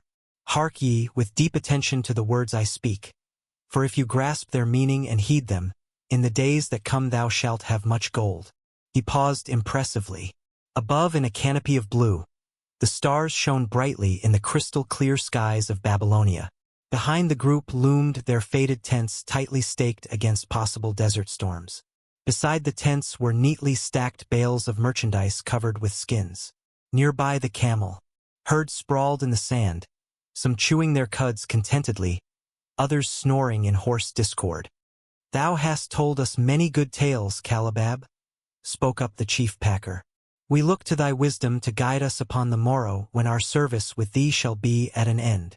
I have but told thee of my adventures in strange and distant lands, but this night I shall tell thee of the wisdom of Arkad, the wise rich man. Much have we heard of him, acknowledged the chief packer. For he was the richest man that ever lived in Babylon. The richest man he was, and that because he was wise in the ways of gold, even as no man had ever been before him. This night shall I tell you of his great wisdom as it was told to me by Nomaser, his son, many years ago in Nineveh, when I was but a lad. My master and myself had tarried long into the night in the palace of Nomaser. I had helped my master bring great bundles of fine rugs, each one to be tried by Nomaser until his choice of colors was satisfied. At last he was well pleased and commanded us to sit with him and to drink a rare vintage odorous to the nostrils and most warming to my stomach, which was unaccustomed to such a drink. Then did he tell us this tale of the great wisdom of Arkad, his father, even as I shall tell it to you. In Babylon it is the custom, as you know, that the sons of wealthy fathers live with their parents in expectation of inheriting the estate. Arkad did not approve of this custom. Therefore, when Nomaser reached man's estate, he sent for the young man and addressed him. My son, it is my desire that thou succeed to my estate. Thou must, however, first prove that thou art capable of wisely handling it. Therefore, I wish that thou go out into the world and show thy ability both to acquire gold and to make thyself respected among men. To start thee well, I will give thee 2 things of which I, myself, was denied when I started as a poor youth to build up a fortune. First, I give thee this bag of gold. If thou use it wisely, it will be the basis of thy future success. Second, I give thee this clay tablet upon which is carved the 5 laws of gold. If thou dost but interpret them in thy own acts, they shall bring thee competence and security. 10 years from this day come thou back to the house of thy father and give account of thyself. If thou prove worthy, I will then make thee the heir to my estate. Otherwise, I will give it to the priests that they may barter for my soul the land consideration of the gods. So Nomaser went forth to make his own way, taking his bag of gold, the clay tablet carefully wrapped in silken cloth, his slave and the horses upon which they rode. The 10 years passed, and Nomaser, as he had agreed, returned to the house of his father, who provided a great feast in his honor, to which he invited many friends and relatives. After the feast was over, the father and mother mounted their throne-like seats at one side of the great hall, and Nomaser stood before them to give an account of himself as he had promised his father. It was evening. The room was hazy with smoke from the wicks of the oil lamps that but dimly lighted it. Slaves in white woven jackets and tunics fanned the humid air rhythmically with long-stemmed palm leaves. A stately dignity colored the scene. The wife of Nomaser and his 2 young sons, with friends and other members of the family, sat upon rugs behind him, eager listeners. My father, he began deferentially, I bow before thy wisdom. 10 years ago, when I stood at the gates of manhood, thou bade me go forth and become a man among men, instead of remaining a vassal to thy fortune. Thou gave me liberally of thy gold. Thou gave me liberally of thy wisdom. Of the gold, alas, I must admit of a disastrous handling.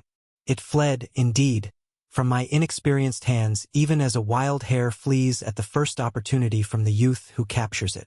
The father smiled indulgently. Continue, my son. Thy tale interests me in all its details. I decided to go to Nineveh, as it was a growing city, believing that I might find there opportunities. I joined a caravan and among its members made numerous friends.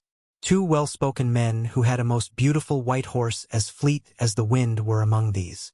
As we journeyed, they told me in confidence that in Nineveh was a wealthy man who owned a horse so swift that it had never been beaten. Its owner believed that no horse living could run with greater speed. Therefore, would he wager any sum however large that his horse could outspeed any horse in all Babylonia. Compared to their horse, so my friends said, it was but a lumbering ass that could be beaten with ease. They offered, as a great favor, to permit me to join them in a wager. I was quite carried away with the plan. Our horse was badly beaten and I lost much of my gold. The father laughed. Later, I discovered that this was a deceitful plan of these men, and they constantly journeyed with caravans seeking victims. You see, the man in Nineveh was their partner and shared with them the bets he won. This shrewd deceit taught me my first lesson in looking out for myself. I was soon to learn another equally bitter. In the caravan was another young man with whom I became quite friendly. He was the son of wealthy parents and, like myself, journeying to Nineveh to find a suitable location.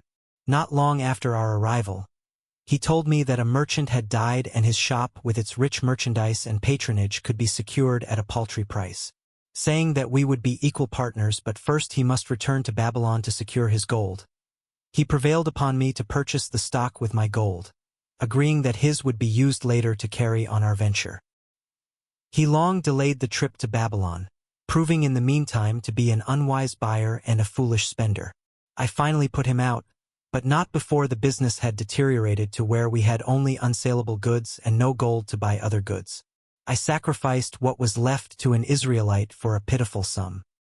Soon there followed, I tell you, my father, bitter days. I sought employment and found it not, for I was without trade or training that would enable me to earn. I sold my horses. I sold my slave. I sold my extra robes that I might have food and a place to sleep. But each day grim want crouched closer. But in those bitter days, I remembered thy confidence in me, my father. Thou hadst sent me forth to become a man, and this I was determined to accomplish. The mother buried her face and wept softly. At this time, I bethought me of the table thou had given to me upon which thou had carved the 5 laws of gold. Thereupon, I read most carefully thy words of wisdom, and realized that had I but sought wisdom first, my gold would not have been lost to me. I learned by heart each law and determined that, when once more the goddess of good fortune smiled upon me, I would be guided by the wisdom of age and not by the inexperience of youth. For the benefit of you who are seated here this night, I will read the wisdom of my father as engraved upon the clay tablet which he gave to me 10 years ago. The 5 laws of gold.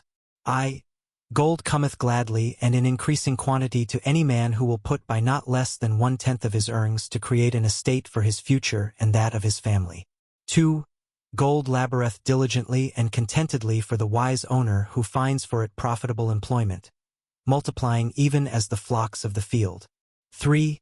Gold clingeth to the protection of the cautious owner, who invests it under the advice of men wise in its handling. 4. Gold slippeth away from the man who invests it in businesses or purposes with which he is not familiar or which are not approved by those skilled in its keep. Gold flees the man who would force it to impossible earnings, or who followeth the alluring advice of tricksters and schemers, or who trusts it to his own inexperience and romantic desires in investment. These are the 5 laws of gold as written by my father.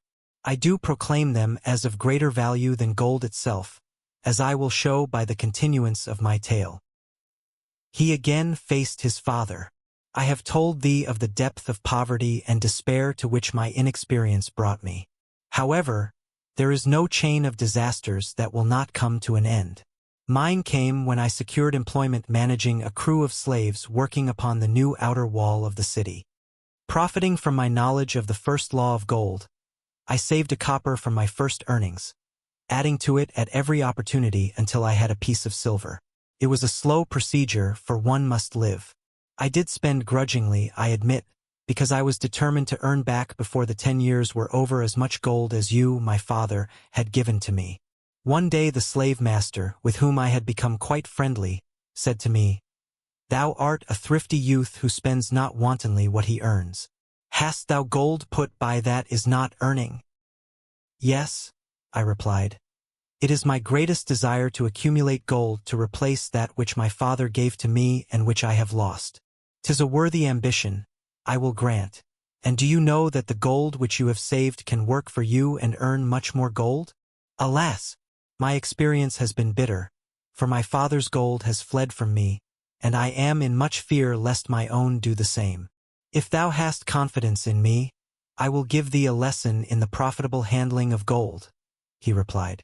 "Within a year the outer wall will be complete and ready for the great gates of bronze that will be built at each entrance to protect the city from the king's enemies.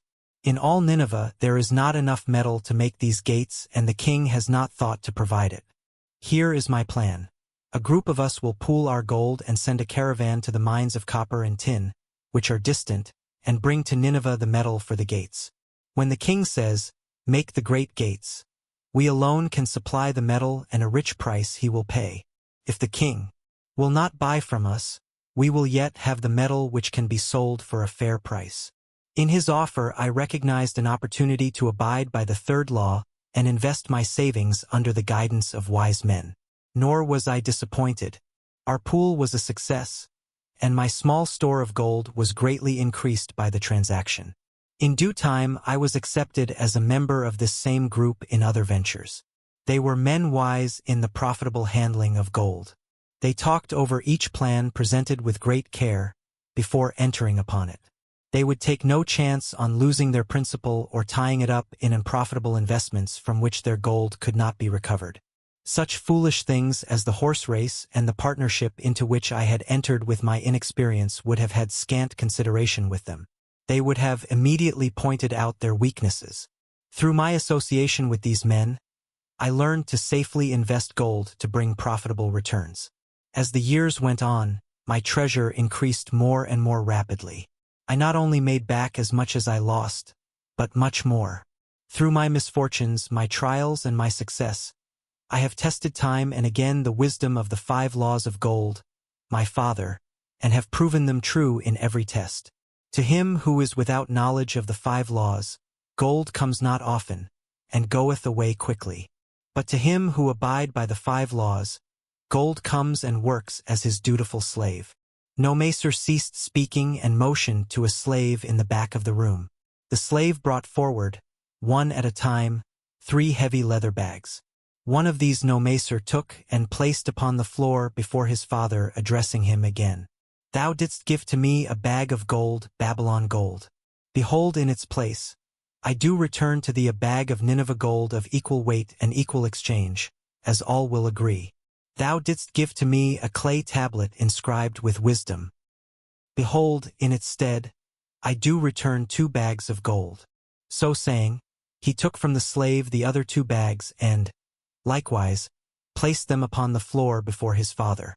"This I do to prove to thee, my father, of how much greater value I consider thy wisdom than thy gold. Yet, who can measure in bags of gold the value of wisdom? Without wisdom, gold is quickly lost by those who have it, but with wisdom, gold can be secured by those who have it not, as these 3 bags of gold do prove. It does, indeed, give to me the deepest satisfaction, my father, to stand before thee and say that, because of thy wisdom, I have been able to become rich and respected before men." The father placed his hand fondly upon the head of Nomacer. "Thou hast learned well thy lessons, and I am, indeed, fortunate to have a son to whom I may entrust my wealth." Calabab ceased his tale and looked critically at his listeners. "What means this to thee, this tale of Nomacer?" he continued. "Who amongst thee can go to thy father or to the father of thy wife and give an account of wise handling of his earnings? What would these venerable men think were you to say, 'I have traveled much and learned much and labored much and earned much, Yet alas, of gold I have little. Some I spent wisely, some I spent foolishly, and much I lost in unwise ways. Dost still think it but an inconsistency of fate that some men have much gold and others have not? Then you err. Men have much gold when they know the 5 laws of gold and abide thereby. Because I learned these 5 laws in my youth and abided by them, I have become a wealthy merchant. Not by some strange magic did I accumulate my wealth. Wealth that comes quickly goeth the same way. Wealth that stayeth to give enjoyment and satisfaction to its owner comes gradually, because it is a child born of knowledge and persistent purpose. To earn wealth is but a slight burden upon the thoughtful man. Bearing the burden consistently from year to year accomplishes the final purpose. The 5 laws of gold offer to thee a rich reward for their observance. Each of these 5 laws is rich with meaning, and lest thou overlook this in the briefness of my tale, I will now repeat them. I do know them each by heart because in my youth I could see their value and would not be content until I knew them word for word. The first law of gold. Gold cometh gladly and in increasing quantity to any man who will put by not less than 1/10 of his earnings to create an estate for his future and that of his family. Any man who will put by 1/10 of his earnings consistently and invest it wisely will surely create a valuable estate that will provide an income for him in the future and further guarantee safety for his family in case the gods call him to the world of darkness. This law always saith that gold cometh gladly to such a man. I can truly certify this in my own life. The more gold I accumulate, the more readily it comes to me and in increased quantities. The gold which I save earns more, even as yours will, and its earnings earn more, and this is the working out of the first law. The second law of gold. Gold laboureth diligently and contentedly for the wise owner who finds for it profitable employment, multiplying even as the flocks of the field. Gold, indeed, is a willing worker. It is ever eager to multiply when opportunity presents itself. To every man who hath a store of gold set by, opportunity comes for its most profitable use. As the years pass, it multiplies itself in surprising fashion. The third law of gold. Gold clingeth to the protection of the cautious owner, who invests it under the advice of men wise in its handling. Gold, indeed, clingeth to the cautious owner, even as it flees the careless owner.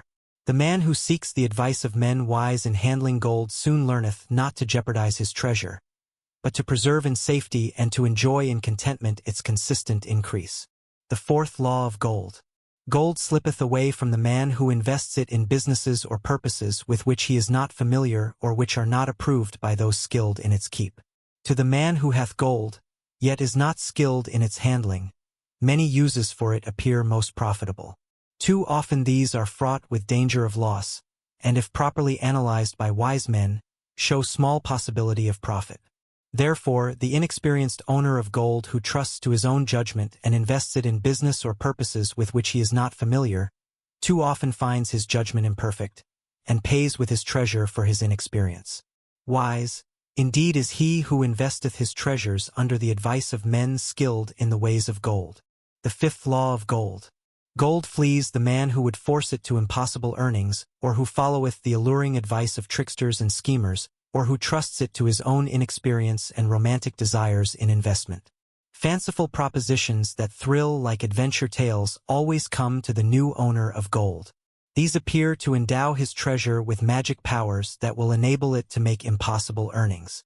Yet heed ye the wise men, for verily they know the risks that lurk behind every plan to make great wealth suddenly. Forget not the rich men of Nineveh, who would take no chance of losing their principal or tying it up in unprofitable investments. This ends my tale of the 5 laws of gold. In telling it to thee, I have told the secrets of my own success. Yet, they are not secrets but truths which every man must first learn and then follow who wishes to step out of the multitude that, like you wild dogs, must worry each day for food to eat. Tomorrow we enter Babylon. Look, see the fire that burns eternal above the temple of Bel. We are already in sight of the golden city. Tomorrow each of thee shall have gold, the gold thou hast so well earned by thy faithful services. 10 years from this night, what can you tell about this gold? If there be men among you who, like Nomaser, will use a portion of their gold to start for themselves an estate and be thenceforth wisely guided by the wisdom of Arkad. 10 years from now, 'tis a safe wager, like the son of Arkad, they will be rich and respected among men. Our wise acts accompany us through life to please us and to help us. Just as surely, our unwise acts follow us to plague and torment us. Alas, they cannot be forgotten. In the front rank of the torments that do follow us are the memories of the things we should have done, of the opportunities which came to us and we took not. Rich are the treasures of Babylon. So rich no man can count their value in pieces of gold. Each year they grow richer and more valuable. Like the treasures of every land, they are a reward, a rich reward awaiting those men of purpose who determine to secure their just share. In the strength of thine own desires is a magic power. Guide this power with thy knowledge of the 5 laws of gold, and thou shalt share the treasures of Babylon.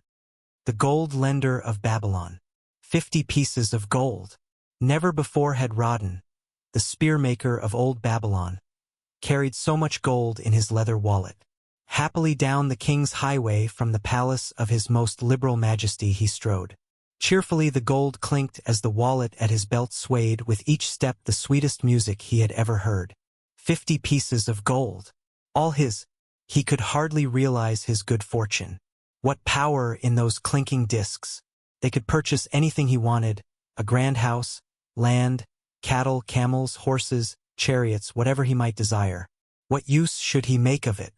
This evening, as he turned into a side street towards the home of his sister, he could think of nothing he would rather possess than those same glittering, heavy pieces of gold, his to keep. It was upon an evening some days later that a perplexed Rodden entered the shop of Mathan, the lender of gold and dealer in jewels and rare fabrics. Glancing neither to the right nor the left at the colorful articles artfully displayed, he passed through to the living quarters at the rear. Here he found the genteel Mathan lounging upon a rug partaking of a meal served by a black slave. I would counsel with thee, for I know not what to do. Rodden stood stolidly, feet apart, hairy breast exposed by the gaping front of his leather jacket. Mathan's narrow, sallow face smiled a friendly greeting. What indiscretions hast thou done that thou shouldst seek the lender of gold? Hast been unlucky at the gaming table? Or hath some plump dame entangled thee? For many years have I known thee, yet never hast thou sought me to aid thee in thy troubles. No, no, not such as that. I seek no gold. Instead I crave thy wise advice. Hear, what this man doth say. No one comes to the lender of gold for advice. My ears must play me false. They listen true. Can this be so?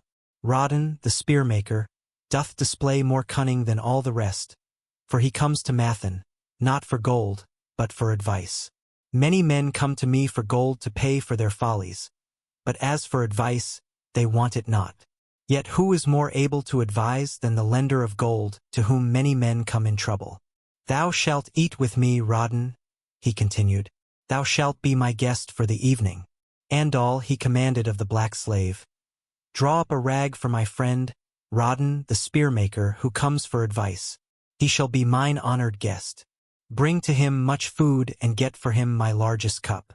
Choose well of the best wine that he may have satisfaction in the drinking. Now, tell me what troubles thee. It is the king's gift. The king's gift? The king did make thee a gift and it gives thee trouble? What manner of gift?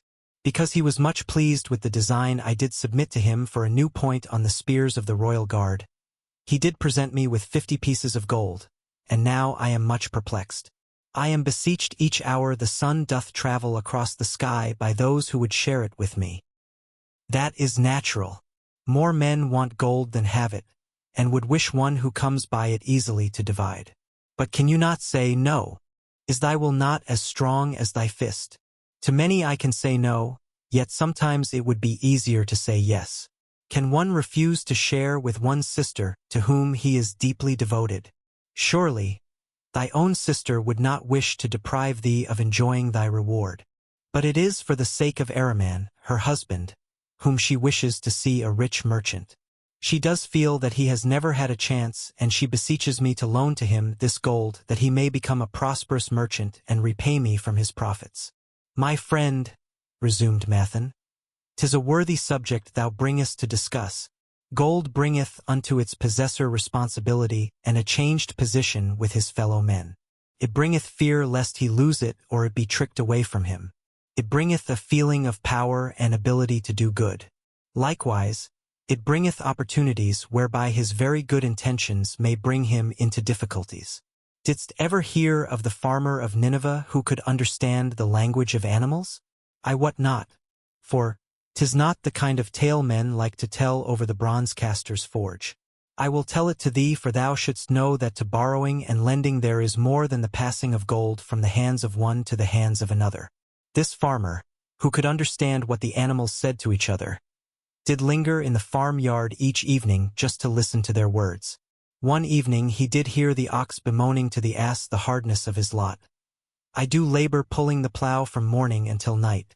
No matter how 87 hot the day, or how tired my legs, or how the bow doth chafe my neck, still must I work. But you are a creature of leisure. You are trapped with a colorful blanket and do nothing more than carry our master about where he wishes to go. When he goes nowhere you do rest and eat the green grass all the day. Now the ass, in spite of his vicious heels, was a goodly fellow and sympathized with the ox. My good friend, he replied, you do work very hard and I would help ease your lot. Therefore will I tell you how you may have a day of rest. In the morning when the slave comes to fetch you to the plow, lie upon the ground and bellow much that he may say you are sick and cannot work. So the ox took the advice of the ass, and the next morning the slave returned to the farmer and told him the ox was sick and could not pull the plow. Then, said the farmer, hitch the ass to the plow, for the plowing must go on. All that day the ass, who had only intended to help his friend, found himself compelled to do the ox's task. When night came and he was released from the plow, his heart was bitter and his legs were weary and his neck was sore where the bow had chafed it. The farmer lingered in the barnyard to listen. The ox began first. You are my good friend. Because of your wise advice I have enjoyed a day of rest. And I, retorted the ass, am like many another simple-hearted one who starts to help a friend and ends up by doing his task for him. Hereafter you draw your own plow, for I did hear the master tell the slave to send for the butcher were you sick again.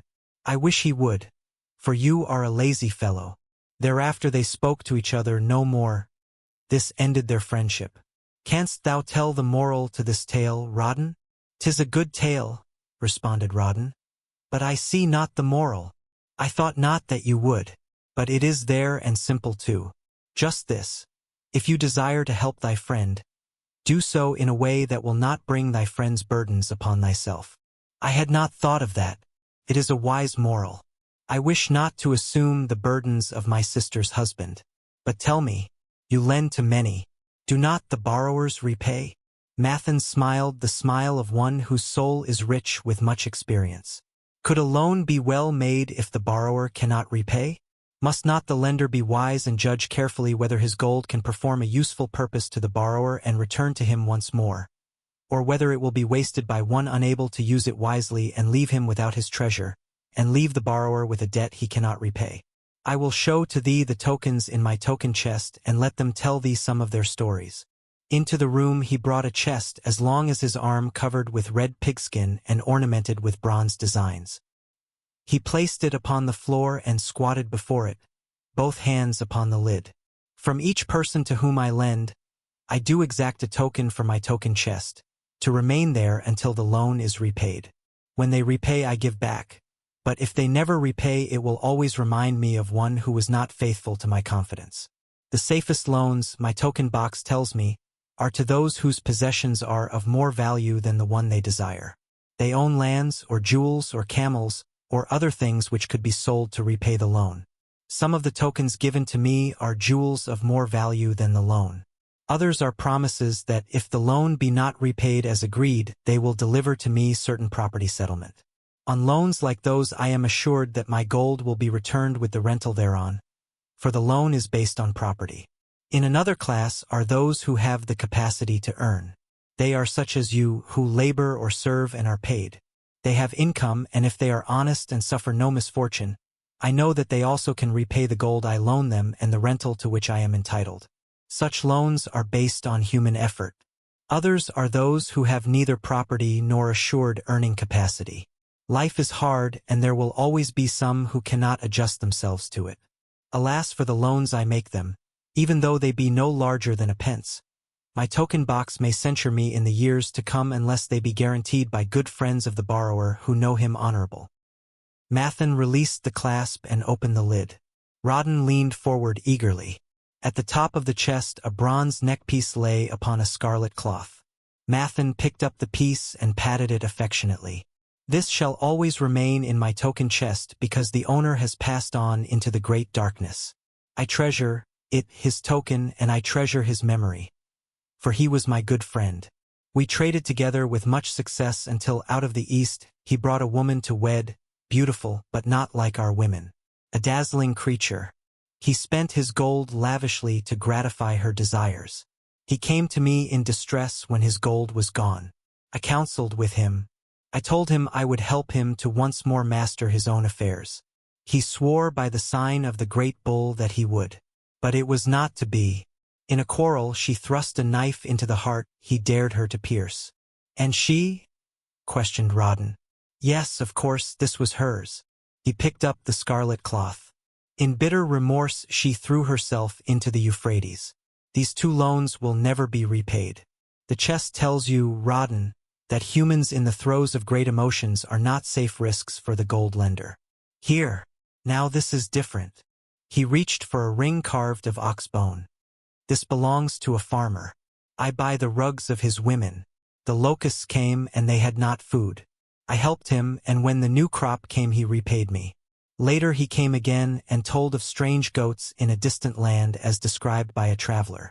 They had long hair so fine and soft it would weave into rugs more beautiful than any ever seen in Babylon. He wanted a herd, but he had no money. So I did lend him gold to make the journey and bring back goats. Now his herd is begun, and next year I shall surprise the lords of Babylon with the most expensive rugs it has been their good fortune to buy. Soon I must return his ring. He doth insist on repaying promptly. Some borrowers do that? Queried Rawdon. If they borrow for purposes that bring money back to them, I find it so. But if they borrow because of their indiscretions, I warn thee to be cautious if thou wouldst ever have thy gold back in hand again. Tell me about this, requested Rawdon, picking up a heavy gold bracelet inset with jewels in rare designs. The women do appeal to my good friend, bantered Mathan. One am still much younger than you, retorted Rawdon. I grant that, but this time thou doth suspicion romance where it is not. The owner of this is fat and wrinkled and doth talk so much and say so little she drives me mad. Once they had much money and were good customers, but ill times came upon them. She has a son of whom she would make a merchant. So she came to me and borrowed gold that he might become a partner of a caravan owner who travels with his camels bartering in one city what he buys in another. This man proved a rascal, for he left the poor boy in a distant city without money and without friends, pulling out early while the youth slept. Perhaps when this youth has grown to manhood, he will repay. Until then I get no rental for the loan, only much talk. But I do admit the jewels are worthy of the loan.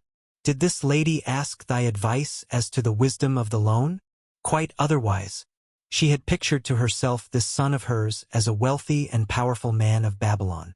To suggest the contrary was to infuriate her. Fair rebuke I had. I knew the risk for this inexperienced boy, but as she offered security I could not refuse her. This, continued Mathan, waving a bit of pack rope tied into a knot, belongs to Nebater, the camel trader. When he would buy a herd larger than his funds, he brings to me this knot and I lend to him according to his needs. He is a wise trader. I have confidence in his good judgment and can lend him freely. Many other merchants of Babylon have my confidence because of their honorable behavior. Their 92 tokens come and go frequently in my token box. Good merchants are an asset to our city, and it profits me to aid them to keep trade moving that Babylon be prosperous. Mathan picked out a beetle carved in turquoise and tossed it contemptuously on the floor. A bug from Egypt. The lad who owns this does not care whether I ever receive back my gold. When I reproach him, he replies, "How can I repay when ill fate pursues me? You have plenty more. What can I do?" The token is his father's a worthy man of small means who did pledge his land and herd to back his son's enterprises. The youth found success at first and then was overzealous to gain great wealth. His knowledge was immature. His enterprises collapsed. Youth is ambitious. Youth would take shortcuts to wealth and the desirable things for which it stands. To secure wealth quickly, youth often borrows unwisely. Youth, never having had experience, cannot realize that hopeless debt is like a deep pit into which one may descend quickly and where one may struggle vainly for many days.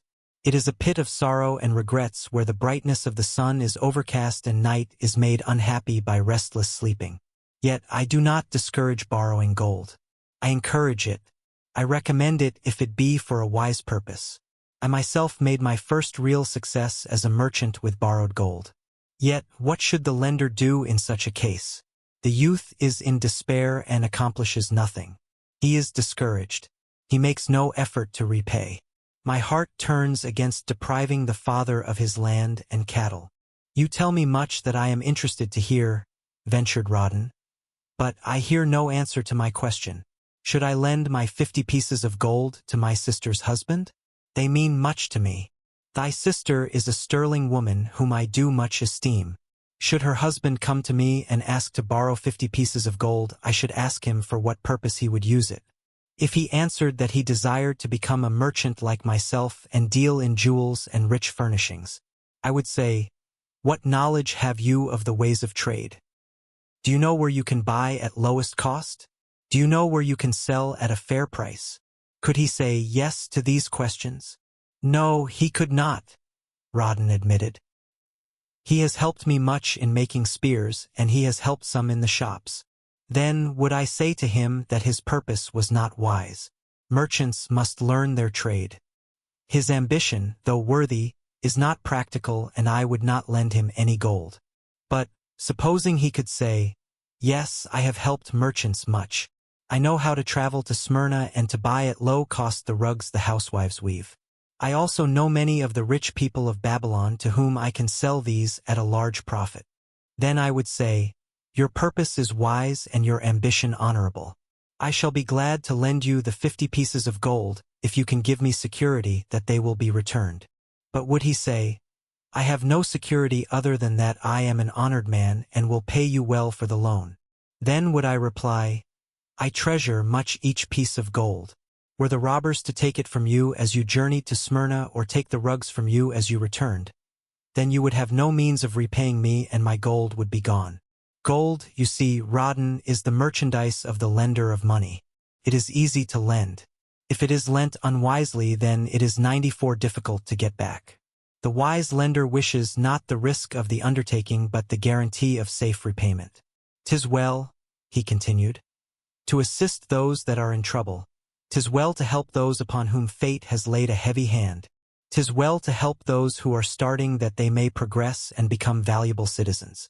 But help must be given wisely, lest, like the farmer's ass, in our desire to help we but take upon ourselves the burden that belongs to another."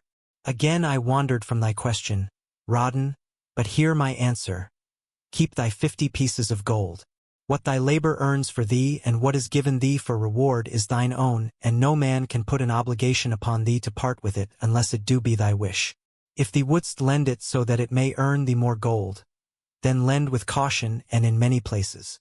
I like not idle gold, even less I like too much of risk. How many years hast thou labored as a spear-maker? Fully 3. How much besides the king's gift hast saved? 3 gold pieces. Each year that thou hast labored thou hast denied thyself good things to save from thine earnings 1 piece of gold? 'Tis as you say. Then mightest save in 50 years of labor 50 pieces of gold by thy self-denial? A lifetime of labor it would be. Thinkest thou thy sister would wish to jeopardize the savings of 50 years of labor over the bronze melting pot, that her husband might experiment on being a merchant? Not if I spoke in your words. Then go to her and say, 3 years I have labored each day except fast days, from morning until night, and I have denied myself many things that my heart craved. For each year of labor and self-denial I have to show 1 piece of gold. Thou art my favored sister, and I wish that thy husband may engage in business in which he will prosper greatly. If he will submit to me a plan that seems wise and possible to my friend, Mathan, then will I gladly lend to him my savings of an entire year that he may have an opportunity to prove that he can succeed. Do that, I say, and if he has within him the soul to succeed he can prove it. If he fails, he will not owe thee more than he can hope some day to repay. I am a gold lender because I own more gold than I can use in my own trade. I desire my surplus gold to labor for others and thereby earn more gold. I do not wish to take risk of losing my gold, for I have labored much and denied myself much to secure it. Therefore, I will no longer lend any of it where I am not confident that it is safe and will be returned to me. Neither will I lend it where I am not convinced that its earnings will be promptly paid to me. I have told to thee, Rodden, a few of the secrets of my token chest. From them you may understand the weakness of men and their eagerness to borrow that which they have no certain means to repay. From this you can see how often their high hopes of the great earnings they could make, if they but had gold, are but false hopes they have not the ability or training to fulfill. Thou, Rodden, now have gold which thou shouldst put to earning more gold for thee. Thou art about to become even as I, a gold lender. If thou dost safely preserve thy treasure, it will produce liberal earnings for thee and be a rich source of pleasure and profit during all thy days. But if thou dost let it escape from thee, it will be a source of constant sorrow and regret as long as thy memory doth last. What desirest thou most of this gold in thy wallet? To keep it safe. Wisely spoken, replied Mathan approvingly. Thy first desire is for safety. Thinkest thou that in the custody of thy sister's husband it would be truly safe from possible loss? I fear not, for he is not wise in guarding gold. Then be not swayed by foolish sentiments of obligation to trust thy treasure to any person. If thou wouldst help thy family or thy friends, find other ways than risking the loss of thy treasure. Forget not that gold slippeth away in unexpected ways from those unskilled in guarding it. As well waste thy treasure in extravagance as let others lose it for thee. What next after safety dost desire of this treasure of thine? That it earn more gold. Again thou speakest with wisdom. It should be made to earn and grow larger. Gold wisely lent may even double itself with its earnings before a man like you groweth old. If you risk losing it, you risk losing all that it would earn as well. Therefore, be not swayed by the fantastic plans of impractical men, who think they see ways to force thy gold to make earnings unusually large. Such plans are the creations of dreamers unskilled in the safe and dependable laws of trade. Be conservative in what thou expect it to earn, that thou mayest keep and enjoy thy treasure. To hire it out with a promise of usurious returns is to invite loss. Seek to associate thyself with men and enterprises whose success is established, that thy treasure may earn liberally under their skillful use and be guarded safely by their wisdom and experience. Thus, mayest thou avoid the misfortunes that follow most of the sons of men to whom the gods see fit to entrust gold. When Rodden would thank him for his wise advice, he would not listen, saying, The king's gift shall teach thee much wisdom. If wouldst keep thy 50 pieces of gold, thou must be discreet indeed. Many uses will tempt thee. Much advice will be spoken to thee. Numerous opportunities to make large profits will be offered thee. The stories from my token box should warn thee, before thou let any piece of gold leave thy pouch, to be sure that thou hast a safe way to pull it back again. Should my further advice appeal to thee, return again. It is gladly given. Ere thou goest, read this which I have carved beneath the lid of my token box. It applies equally to the borrower and the lender. Better a little caution than a great regret. The walls of Babylon. Old Banzer, grim warrior of another day, stood guard at the passageway leading to the top of the ancient walls of Babylon. Up above, valiant defenders were battling to hold the walls. Upon them depended the future existence of this great city with its hundreds of thousands of citizens. Over the walls came the roar of the attacking armies, the yelling of many men, the trampling of thousands of horses, the deafening boom of the battering rams pounding the bronzed gates. In the street behind the gate lounged the spearmen, waiting to defend the entrance should the gates give way. They were but few for the task. The main armies of Babylon were with their king, far away in the east on the great expedition against the Elamites. No attack upon the city having been anticipated during their absence, the defending forces were small. Unexpectedly, from the north, bore down the mighty armies of the Assyrians. And now the walls must hold or Babylon was doomed. About Banzer were great crowds of citizens, white-faced and terrified, eagerly seeking news of the battle. With hushed awe they viewed the stream of wounded and dead being carried or led out of the passageway. Here was the crucial point of attack. After 3 days of circling about the city, the enemy had suddenly thrown his great strength against this section and this gate. The defenders from the top of the wall fought off the climbing platforms and the scaling ladders of the attackers with arrows, burning oil and, if any reached the top, spears. Against the defenders, thousands of the enemy's archers poured a deadly barrage of arrows. Old Banzer had the vantage point for news. He was closest to the conflict and first to hear of each fresh repulse of the frenzied attackers. An elderly merchant crowded close to him, his palsied hands quivering. Tell me, he pleaded. They cannot get in. My sons are with the good king. There is no one to protect my old wife. My goods they will steal all. My food they will leave nothing. We are old, too old to defend ourselves, too old for slaves. We shall starve. We shall die. Tell me they cannot get in. Calm thyself, good merchant, the guard responded. The walls of Babylon are strong. Go back to the bazaar and tell your wife that the walls will protect you and all of your possessions as safely as they protect the rich treasures of the king. Keep close to the walls, lest the arrows flying over strike you. A woman with a babe in arms took the old man's place as he withdrew. Sergeant, what news from the top? Tell me truly that I may reassure my poor husband. He lies with fever from his terrible wounds, yet insists upon his armor and his spear to protect me, who am with child. Terrible, he says, will be the vengeful lust of our enemies should they break in. Be thou of good heart, thou mother that is, and is again to be, the walls of Babylon will protect you and your babes. They are high and strong. Hear ye not the yells of our valiant defenders as they empty the cauldrons of burning oil upon the ladder scalers? Yes, that do I hear, and also the roar of the battering rams that do hammer at our gates. Back to thy husband. Tell him the gates are strong and withstand the rams. Also that the scalers climb the walls but to receive the waiting spear thrust. Watch thy way and hasten behind you buildings. Banzer stepped aside to clear the passage for heavily armed reinforcements. As, with clanking bronze shields and heavy tread, they tramped by, a small girl plucked at his girdle. Tell me please, soldier, are we safe? She pleaded. I hear the awful noises. I see the men all bleeding. I am so frightened. What will become of our family, of my mother, little brother, and the baby? The grim old campaigner blinked his eyes and thrust forward his chin as he beheld the child. Be not afraid, little one, he reassured her. The walls of Babylon will protect you and mother and little brother and the baby. It was for the safety of such as you that the good Queen Semiramis built them over 100 years ago. Never have they been broken through. Go back and tell your mother and little brother and the baby that the walls of Babylon will protect them and they need have no fear. Day after day old Banzer stood at his post and watched the reinforcements file up the passageway, there to stay and fight until wounded or dead they came down once more.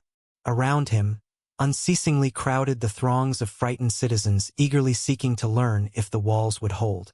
To all he gave his answer with the fine dignity of an old soldier. The walls of Babylon will protect you. For 3 weeks and 5 days the attack waged with scarcely ceasing violence. Harder and grimmer set the jaw of Banzer as the passage behind, wet with the blood of the many wounded, was churned into mud by the never-ceasing streams of men passing up and staggering down. Each day the slaughtered attackers piled up in heaps before the wall. Each night they were carried back and buried by their comrades. Upon the 5th night of the 4th week the clamor without diminished. The first streaks of daylight, illuminating the plains, disclosed great clouds of dust raised by the retreating armies. A mighty shout went up from the defenders. There was no mistaking its meaning. It was repeated by the waiting troops behind the walls. It was echoed by the citizens upon the streets. It swept over the city with the violence of a storm. People rushed from the houses. The streets were jammed with a throbbing mob. The pent-up fear of weeks found an outlet in the wild chorus of joy. From the top of the high tower of the Temple of Bel burst forth the flames of victory. Skyward floated the column of blue smoke to carry the message far and wide. The walls of Babylon had once again repulsed a mighty and viscous foe determined to loot her rich treasures and to ravish and enslave her citizens. Babylon endured century after century because it was fully protected. Could not afford to be otherwise. The walls of Babylon were an outstanding example of man's need and desire for protection. This desire is inherent in the human race. It is just as strong today as it ever was, but we have developed broader and better plans to accomplish the same purpose. In this day, behind the impregnable walls of insurance, savings accounts, and dependable investments, we can guard ourselves against the unexpected tragedies that may enter any door and seat themselves before any fireside. We cannot afford to be without adequate protection. The camel trader of Babylon. The hungrier one becomes, the clearer one's mind works. Also the more sensitive one becomes to the odors of food. Tarkad, the son of Azure, certainly thought so. For 2 whole days he had tasted no food except 2 small figs purloined from over the wall of a garden. Not another could he grab before the angry woman rushed forth and chased him down the street. Her shrill cries were still ringing in his ears as he walked through the marketplace. They helped him to retrain his restless fingers from snatching the tempting fruits from the baskets of the market women. Never before had he realized how much food was brought to the markets of Babylon and how good it smelled. Leaving the market, he walked across to the inn and paced back and forth in front of the eating house. Perhaps here he might meet someone he knew. Someone from whom he could borrow a copper that would gain him a smile from the unfriendly keeper of the inn and, with it, a liberal helping. Without the copper he knew all too well how unwelcome he would be.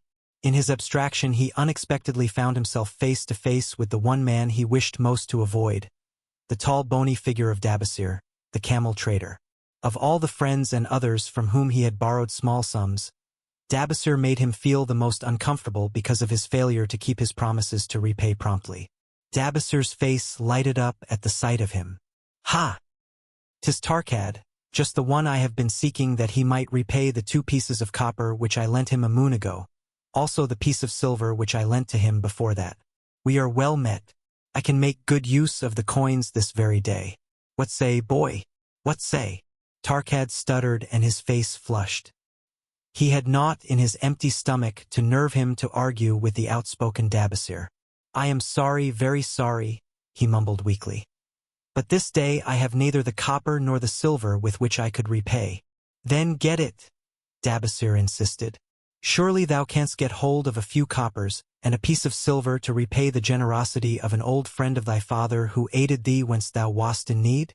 'Tis because ill fortune does pursue me that I cannot pay." "Ill fortune? Wouldst blame the gods for thine own weakness? Ill fortune pursues every man who thinks more of borrowing than of repaying. Come with me, boy, while I eat.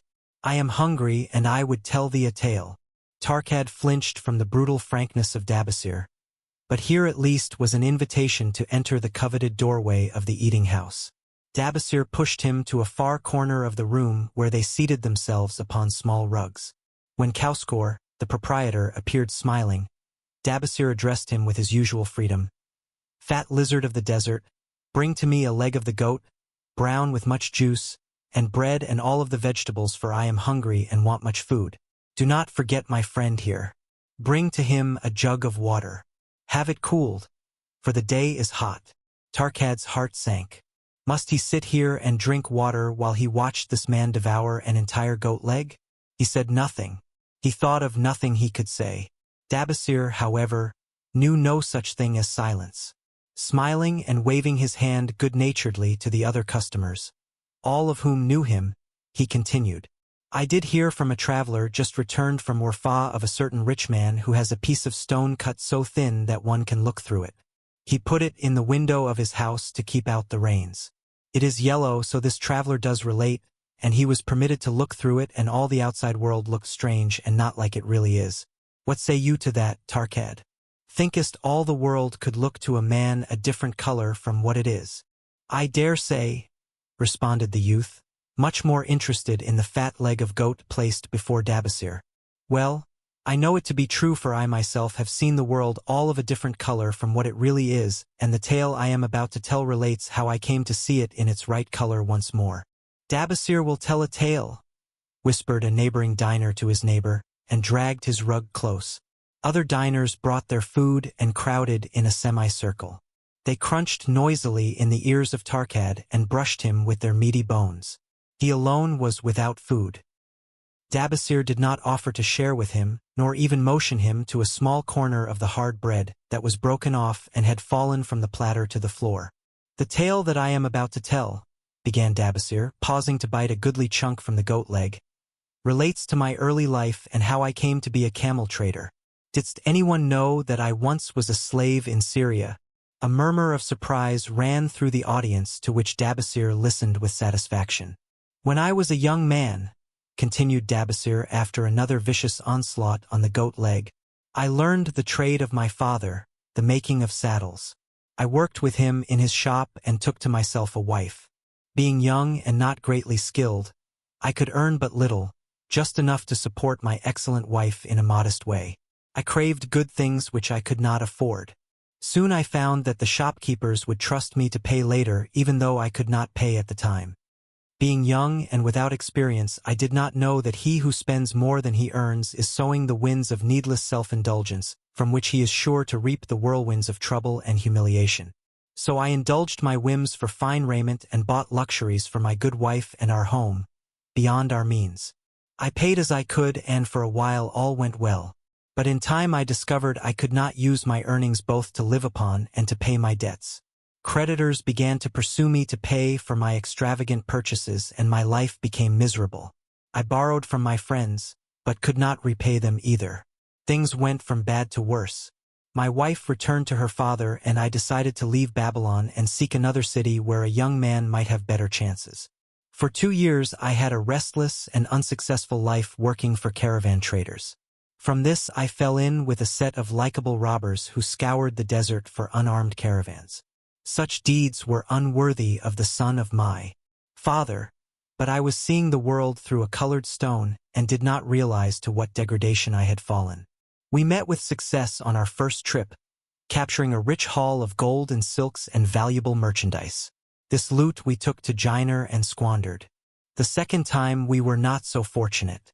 Just after we had made our capture, we were attacked by the spearsmen of a native chief to whom the caravans paid for protection. Our 2 leaders were killed, and the rest of us were taken to Damascus, where we were stripped of our clothing and sold as slaves. I was purchased for 2 pieces of silver by a Syrian desert chief. With my hair shorn and but a loincloth to wear, I was not so different from the other slaves. Being a reckless youth, I thought it merely an adventure until my master took me before his 4 wives and told them they could have me for a eunuch. Then, indeed, did I realize the hopelessness of my situation. These men of the desert were fierce and warlike. I was subject to their will without weapons or means of escape. Fearful I stood, as those 4 women looked me over.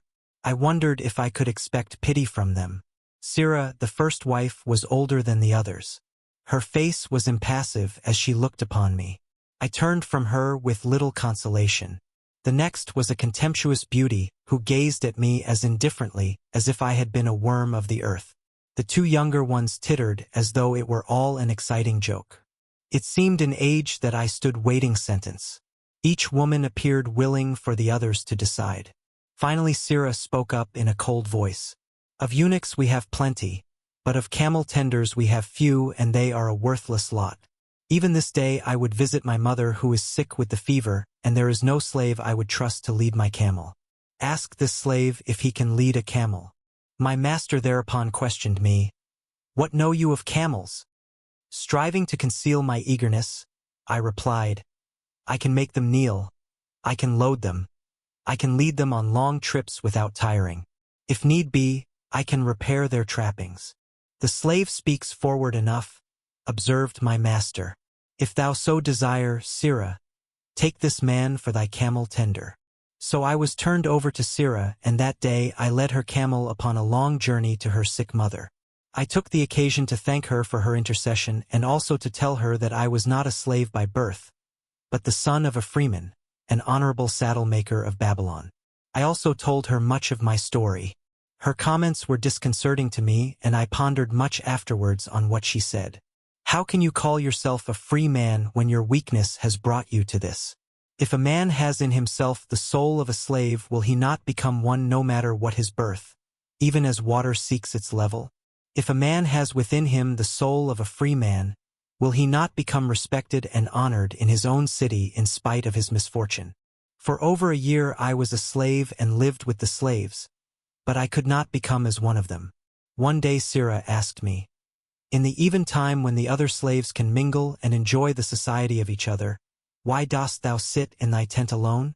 To which I responded, "I am pondering what you have said to me. I wonder if I have the soul of a slave.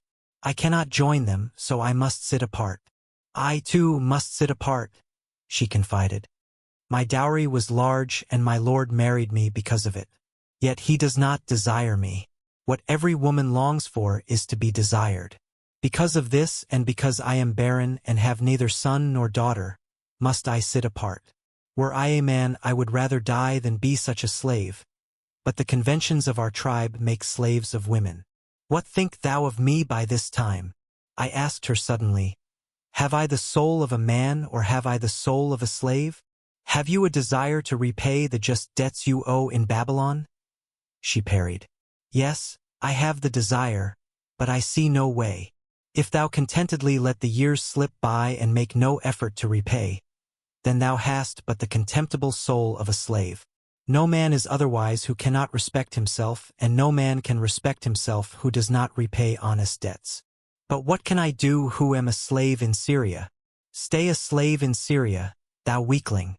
"I am not a weakling," I denied hotly. "Then prove it." "How? Does not thy great king fight his enemies in every way he can and with every force he has? Thy debts are thy enemies. They ran thee out of Babylon. You left them alone, and they grew too strong for thee.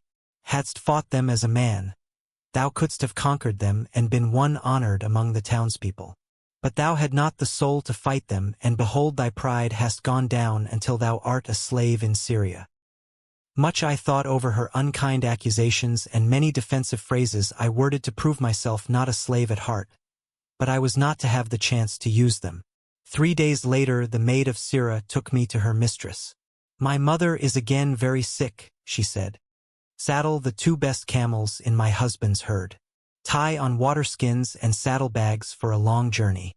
The maid will give thee food at the kitchen tent." I packed the camels, wondering much at the quantity of provisions the maid provided, for the mother dwelt less than a day's journey away. The maid rode the rear camel which followed, and I led the camel of my mistress. When we reached her mother's house it was just dark. Sirrah dismissed the maid and said to me, "Dabasir, hast thou the soul of a free man or the soul of a slave?" "The soul of a free man," I insisted. "Now is thy chance to prove it. Thy master hath imbibed deeply, and his chiefs are in a stupor. Take then these camels and make thy escape. Here in this bag is raiment of thy master's to disguise thee. I will say thou stole the camels and ran away while I visited my sick mother.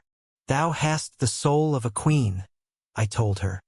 "Much do I wish that I might lead thee to happiness."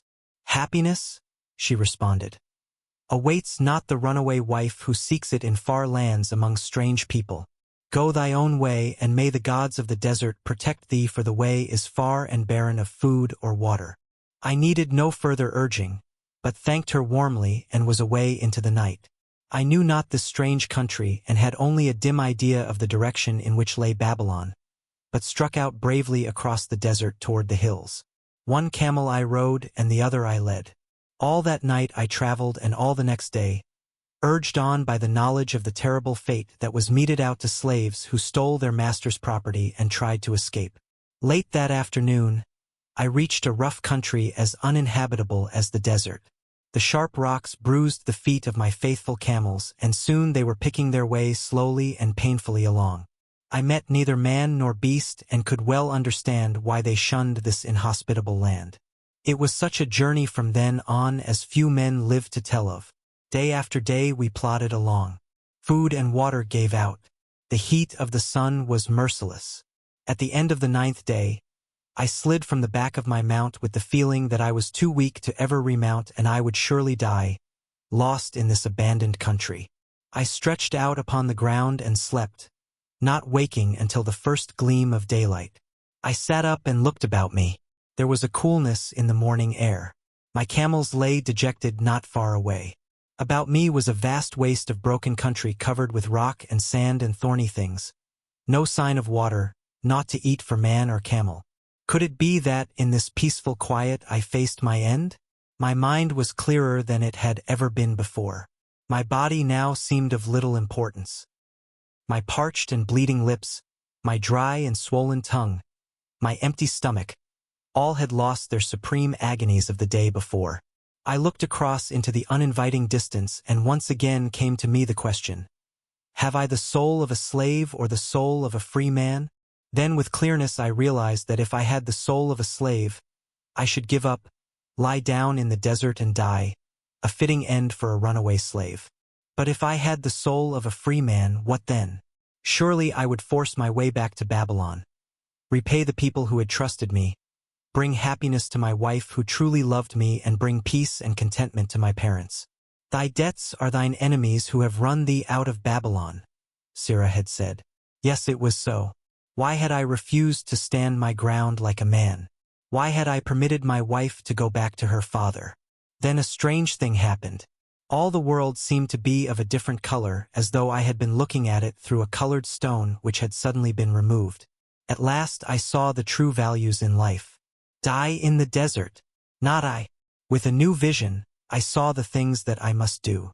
First I would go back to Babylon and face every man to whom I owed an unpaid debt. I should tell them that after years of wandering and misfortune, I had come back to pay my debts as fast as the gods would permit. Next I should make a home for my wife and become a citizen of whom my parents should be proud. My debts were my enemies, but the men I owed were my friends, for they had trusted me and believed in me. I staggered weakly to my feet. What mattered hunger? What mattered thirst? They were but incidents on the road to Babylon. Within me surged the soul of a free man going back to conquer his enemies and reward his friends. I thrilled with the great resolve. The glazed eyes of my camels brightened at the new note in my husky voice. With great effort, after many attempts, they gained their feet. With pitiful perseverance, they pushed on toward the north, where something within me said we would find Babylon. We found water. We passed into a more fertile country where were grass and fruit. We found the trail to Babylon because the soul of a free man looks at life as a series of problems to be solved and solves them, while the soul of a slave whines, "What can I do who am but a slave?" How about thee, Tarkad? Dost thy empty stomach make thy head exceedingly clear? Art ready to take the road that leads back to self-respect? Canst thou see the world in its true color? Hast thou the desire to pay thy honest debts, however many they may be, and once again be a man respected in Babylon? Moisture came to the eyes of the youth. He rose eagerly to his knees. Thou hast shown me a vision. Already I feel the soul of a free man surge within me. But how fared you upon your return? Questioned an interested listener. Where the determination is, the way can be found, Dabasir replied. I now had the determination, so I set out to find a way. First I visited every man to whom I was indebted and begged his indulgence until I could earn that with which to repay. Most of them met me gladly. Several reviled me, but others offered to help me. One indeed did give me the very help I needed. It was Mathan, the gold lender. Learning that I had been a camel tender in Syria, he sent me to old Nebader, the camel trader, just commissioned by our good king to purchase many herds of sound camels for the great expedition. With him, my knowledge of camels I put to good use. Gradually I was able to repay every copper and every piece of silver. Then at last I could hold up my head and feel that I was an honorable man among men. Again Dabasir turned to his food. Cowscore, thou snail! He called loudly to be heard in the kitchen. The food is cold. Bring me more meat fresh from the roasting. Bring thou also a very large portion for Tarkad, the son of my old friend, who is hungry and shall eat with me. So ended the tale of Dabasir, the camel trader of old Babylon. He found his own soul when he realized a great truth, a truth that had been known and used by wise men long before his time. It has led men of all ages out of difficulties and into success, and it will continue to do so for those who have the wisdom to understand its magic power. It is for any man to use who reads these lines. Where the determination is, the way can be found. The clay tablets from Babylon. St. Swithin's College, Nottingham University, Newark-on-Trent, Nottingham. Professor Franklin Caldwell. Care of British Scientific Expedition. Hilla, Mesopotamia. October 21, 1934. My dear Professor, the 5 clay tablets from your recent excavation in the ruins of Babylon arrived on the same boat with your letter. I have been fascinated no end, and have spent many pleasant hours translating their inscriptions. I should have answered your letter at once, but delayed until I could complete the translations which are attached. The tablets arrived without damage, thanks to your careful use of preservatives and excellent packing. You will be as astonished as we in the laboratory at the story they relate. One expects the dim and distant past to speak of romance and adventure. Arabian Nights sort of things, you know. When instead it discloses the problem of a person named Dabasir to pay off his debts, one realizes that conditions upon this old world have not changed as much in 5,000 years as one might expect. It's odd, you know, but these old inscriptions rather rage me, as the students say. Being a college professor, I am supposed to be a thinking human being possessing a working knowledge of most subjects. Yet, here comes this old chap out of the dust-covered ruins of Babylon to offer a way I had never heard of to pay off my debts and at the same time acquire gold to jingle in my wallet. Pleasant thought, I say, and interesting to prove whether it will work as well nowadays as it did in old Babylon.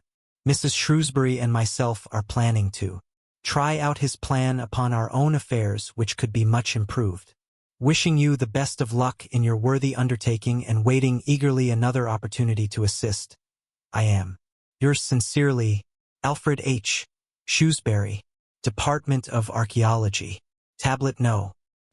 Now, when the moon becometh full, I, Dabasir, who am but recently returned from slavery in Syria, with the determination to pay my many just debts and become a man of means worthy of respect in my native city of Babylon, do here engrave upon the clay a permanent record of my affairs to guide and assist me in carrying through my high desires. Under the wise advice of my good friend Mathan, the gold lender, I am determined to follow an exact plan that he doth say will lead any honorable man out of debt into means and self-respect. This plan includeth 3 purposes which are my hope and desire. First, the plan doth provide for my future prosperity. Therefore 1/10 of all I earn shall be set aside as my own to keep. For Mathan speaketh wisely when he saith, that man who keepeth in his purse both gold and silver that he need not spend is good to his family and loyal to his king.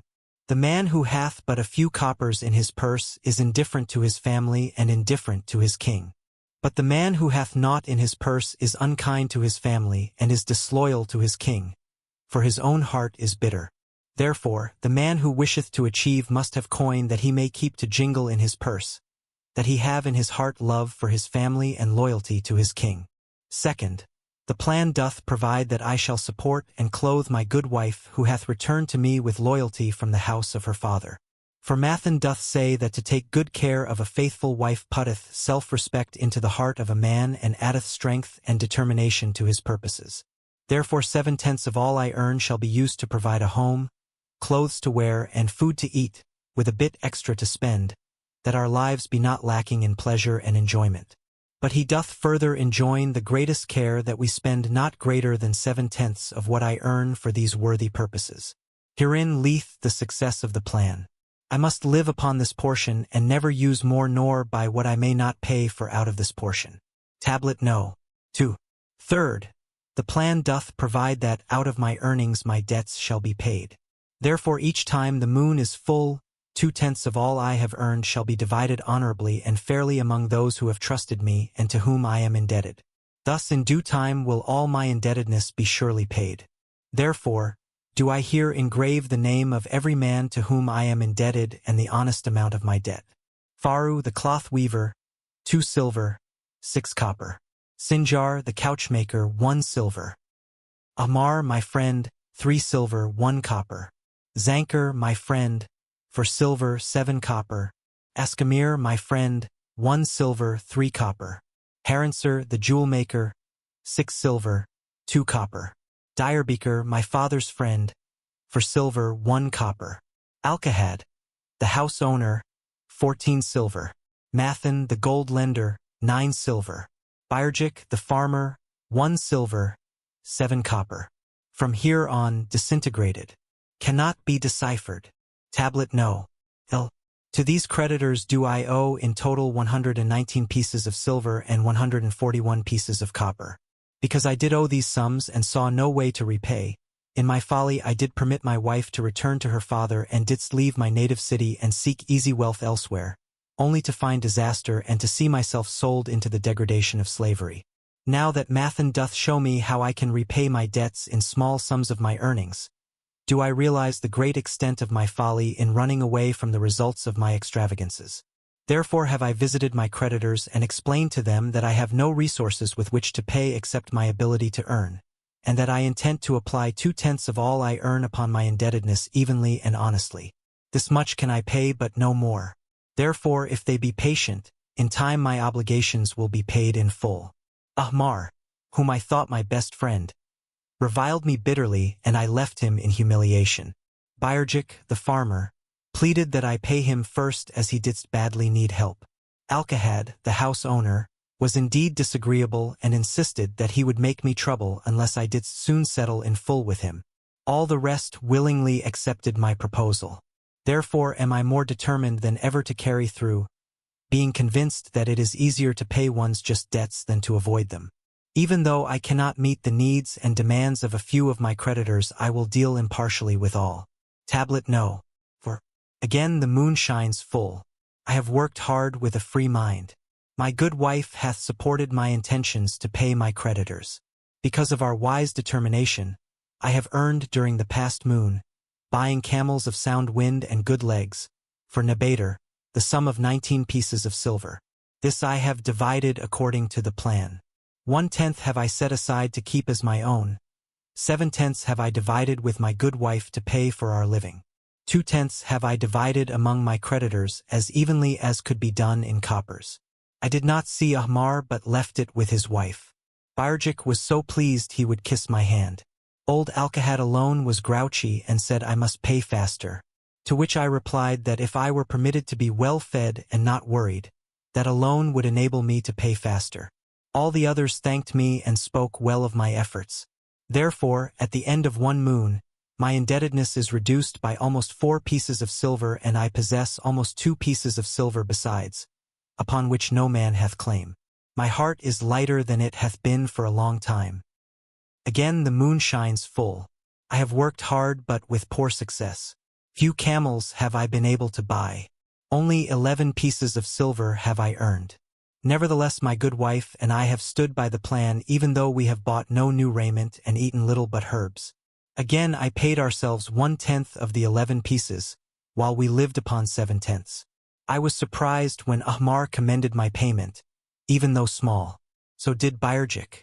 Alkahad flew into a rage, but when told to give back his portion if he did not wish it, he became reconciled. The others, as before, were content again. The moon shines full and I am greatly rejoiced. I intercepted a fine herd of camels and bought many sound ones. Therefore my earnings were 42 pieces of silver. This moon my wife and myself have bought much needed sandals and raiment, also we have dined well on meat and fowl. More than 8 pieces of silver we have paid to our creditors. Even Alkahad did not protest. Great is the plan, for it letteth us out of debt and giveth us wealth which is ours to keep. 3 times the moon had been full since I last carved upon this clay. Each time I paid to myself 1/10 of all I earned. Each time my good wife and I have lived upon 7/10, even though at times it was difficult. Each time have I paid to my creditors 2/10. In my purse I now have 21 pieces of silver that are mine. It mocketh my head to stand straight upon my shoulders, and mocketh me proud to walk among my friends. My wife keepeth well our home and is becomingly gowned. We are happy to live together. The plan is of untold value. Hath it not made an honorable man of an ex-slave? Tablet no. B. Again the moon shines full, and I remember that it is long since I carved upon the clay. 12 moons in truth have come and gone. But this day I will not neglect my record, because upon this day I have paid the last of my debts. This is the day upon which my good wife and my thankful self celebrate with great feasting that our determination hath been achieved. Many things occurred upon my final visit to my creditors that I shall long remember. Ahmar begged my forgiveness for his unkind words, and said that I was one of all others he most desired for a friend. Old Alcahad is not so bad after all, for he said, "Thou wert once a piece of soft clay to be pressed and molded by any hand that touched thee. But now thou art a piece of bronze capable of holding an edge. If thou needst silver or gold, at any time come to me. Nor is he the only one who holdeth me in high regard. Many others speak deferentially to me. My good wife looketh upon me with a light in her eyes that doth make a man have confidence in himself. Yet it is the plan that hath made my success. It hath enabled me to pay all my debts and to jingle both gold and silver in my purse. I do commend it to all who wish to get ahead. For truly if it will enable an ex-slave to pay his debts and have gold in his purse, will it not aid any man to find independence? Nor am I, myself, finished with it, for I am convinced that if I follow it further it will make me rich among men. St. Swithin's College, Nottingham University, Newark-on-Trent, Nottingham, Professor Franklin Caldwell, care of British Scientific Expedition, Hilla, Mesopotamia, November 7, 1936. My dear Professor, if, in your further digging into those ruins of Babylon, you encounter the ghost of a former resident, an old camel trader named Dabasir, do me a favor. Tell him that his scribbling upon those clay tablets, so long ago, has earned for him the lifelong gratitude of a couple of college folks back here in England. You will possibly remember my writing a year ago that Mrs. Shrewsbury and myself intended to try his plan for getting out of debt and at the same time having gold to jingle. You may have guessed, even though we tried to keep it from our friends, our desperate straits. We were frightfully humiliated for years by a lot of old debts and worried sick for fear some of the trades people might start a scandal that would force me out of the college. We paid and paid every shilling we could squeeze out of income, but it was hardly enough to hold things even. Besides, we were forced to do all our buying where we could get further credit regardless of higher costs. It developed into one of those vicious circles that grow worse instead of better. Our struggles were getting hopeless. We could not move to less costly rooms because we owed the landlord. There did not appear to be anything we could do to improve our situation. Then, here comes your acquaintance, the old camel trader from Babylon, with a plan to do just what we wished to accomplish. He jolly well stirred us up to follow his system. We made a list of all our debts and I took it around and showed it to everyone we owed. I explained how it was simply impossible for me to ever pay them the way things were going along. They could readily see this themselves from the figures. Then I explained that the only way I saw to pay in full was to set aside 20% of my income each month to be divided pro rata, which would pay them in full in a little over 2 years. That, in the meantime, we would go on a cash basis and give them the further benefit of our cash purchases. They were really quite decent. Our greengrocer, a wise old chap, put it in a way that helped to bring around the rest. If you pay for all you buy and then pay some on what you owe, that is better than you have done. For ye ain't paid down the account none in 3 years. Finally, I secured all their names to an agreement binding them not to molest us as long as the 20% of income was paid regularly. Then we began scheming on how to live upon 70%. We were determined to keep that extra 10% to jingle. The thought of silver and possibly gold was most alluring. It was like having an adventure to make the change. We enjoyed figuring this way and that to live comfortably upon that remaining 70%. We started with rent and managed to secure a fair reduction. Next, we put our favorite brands of tea and such under suspicion and were agreeably surprised how often we could purchase superior qualities at less cost. It is too long a story for a letter, but anyhow it did not prove difficult. We managed and right cheerfully at that. What a relief it proved to have our affairs in such a shape we were no longer persecuted by past due accounts. I must not neglect, however, to tell you about that extra 10% we were supposed to jingle. Well, we did jingle it for some time. Now don't laugh too soon. You see, that is the sporty part. It is the real fun, to start accumulating money that you do not want to spend. There is more pleasure in running up such a surplus than there could be in spending it. After we had jingled to our heart's content, we found a more profitable use for it. We took up an investment upon which we could pay that 10% each month. This is proving to be the most satisfying part of our regeneration. It is the first thing we pay out of my check. There is a most gratifying sense of security to know our investment is growing steadily. By the time my teaching days are over, it should be a snug sum, large enough so the income will take care of us from then on. All this out of my same old check. Difficult to believe, yet absolutely true. All our debts being gradually paid and at the same time our investment increasing. Besides, we get along financially even better than before. Who would believe there could be such a difference in results between following a financial plan and just drifting along? At the end of the next year, when all our old bills shall have been paid, we will have more to pay upon our investment besides some extra for travel. We are determined never again to permit our living expenses to exceed 70% of our income. Now you can understand why we would like to extend our personal thanks to that old chap whose plan saved us from our hell on earth. He knew. He had been through it all. He wanted others to benefit from his own bitter experiences. That is why he spent tedious hours carving his message upon the clay.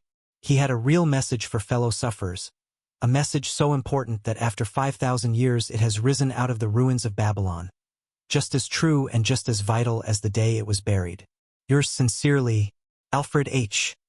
Shrewsbury, Department of Archaeology, the luckiest man in Babylon. At the head of his caravan, proudly rode Sharunata, the merchant prince of Babylon. He liked fine cloth and wore rich and becoming robes. He liked fine animals and sat easily upon his spirited Arabian stallion. To look at him one would hardly have guessed his advanced years. Certainly they would not have suspected that he was inwardly troubled. The journey from Damascus is long and the hardships of the desert many. These he minded not. The Arab tribes are fierce and eager to loot rich caravans. These he feared not, for his many fleet-mounted guards were a safe protection. About the youth at his side, whom he was bringing from Damascus, was he disturbed. This was Hayden Gula, the grandson of his partner of other years, Arad Gula, to whom he felt he owed a debt of gratitude which could never be repaid. He would like to do something for this grandson, but the more he considered this, the more difficult it seemed because of the youth himself. Eyeing the young man's rings and earrings, he thought to himself, "He thinks jewels are for men. Still he has his grandfather's strong face. But his grandfather wore no such gaudy robes. Yet, I sought him to come, hoping I might help him get a start for himself and get away from the wreck his father has made of their inheritance." Hayden Gula broke in upon his thoughts. "Why dost thou work so hard, riding always with thy caravan upon its long journeys? Dost thou never take time to enjoy life?" Sharunata smiled. "To enjoy life?" he repeated. "What wouldst thou do to enjoy life if thou wert Sharunata? If I had wealth equal to thine, I would live like a prince. Never across the hot desert would I ride. I would spend the shekels as fast as they came to my purse. I would wear the richest of robes and the rarest of jewels. That would be a life to my liking, a life worth living." Both men laughed. "Thy grandfather wore no jewels." Sharunata spoke before he thought, then continued jokingly, "Wouldst thou leave no time for work? Work was made for slaves." Hayden Gula responded. Sharunata bit his lip but made no reply, riding in silence until the trail led them to the slope. Here he reined his mount and pointing to the green valley far away. "See, there is the valley. Look far down and thou canst faintly see the walls of Babylon. The tower is the temple of Bel. If thine eyes are sharp thou mayest even see the smoke from the eternal fire upon its crest. So that is Babylon? Always have I longed to see the wealthiest city in all the world." Hayden Gula commented. "Babylon, where my grandfather started his fortune. Would he were still alive. We would not be so sorely pressed. Why wish his spirit to linger on earth beyond its allotted time? Thou and thy father can well carry on his good work. Alas of us, neither has his gift. Father and myself know not his secret for attracting the golden shekels.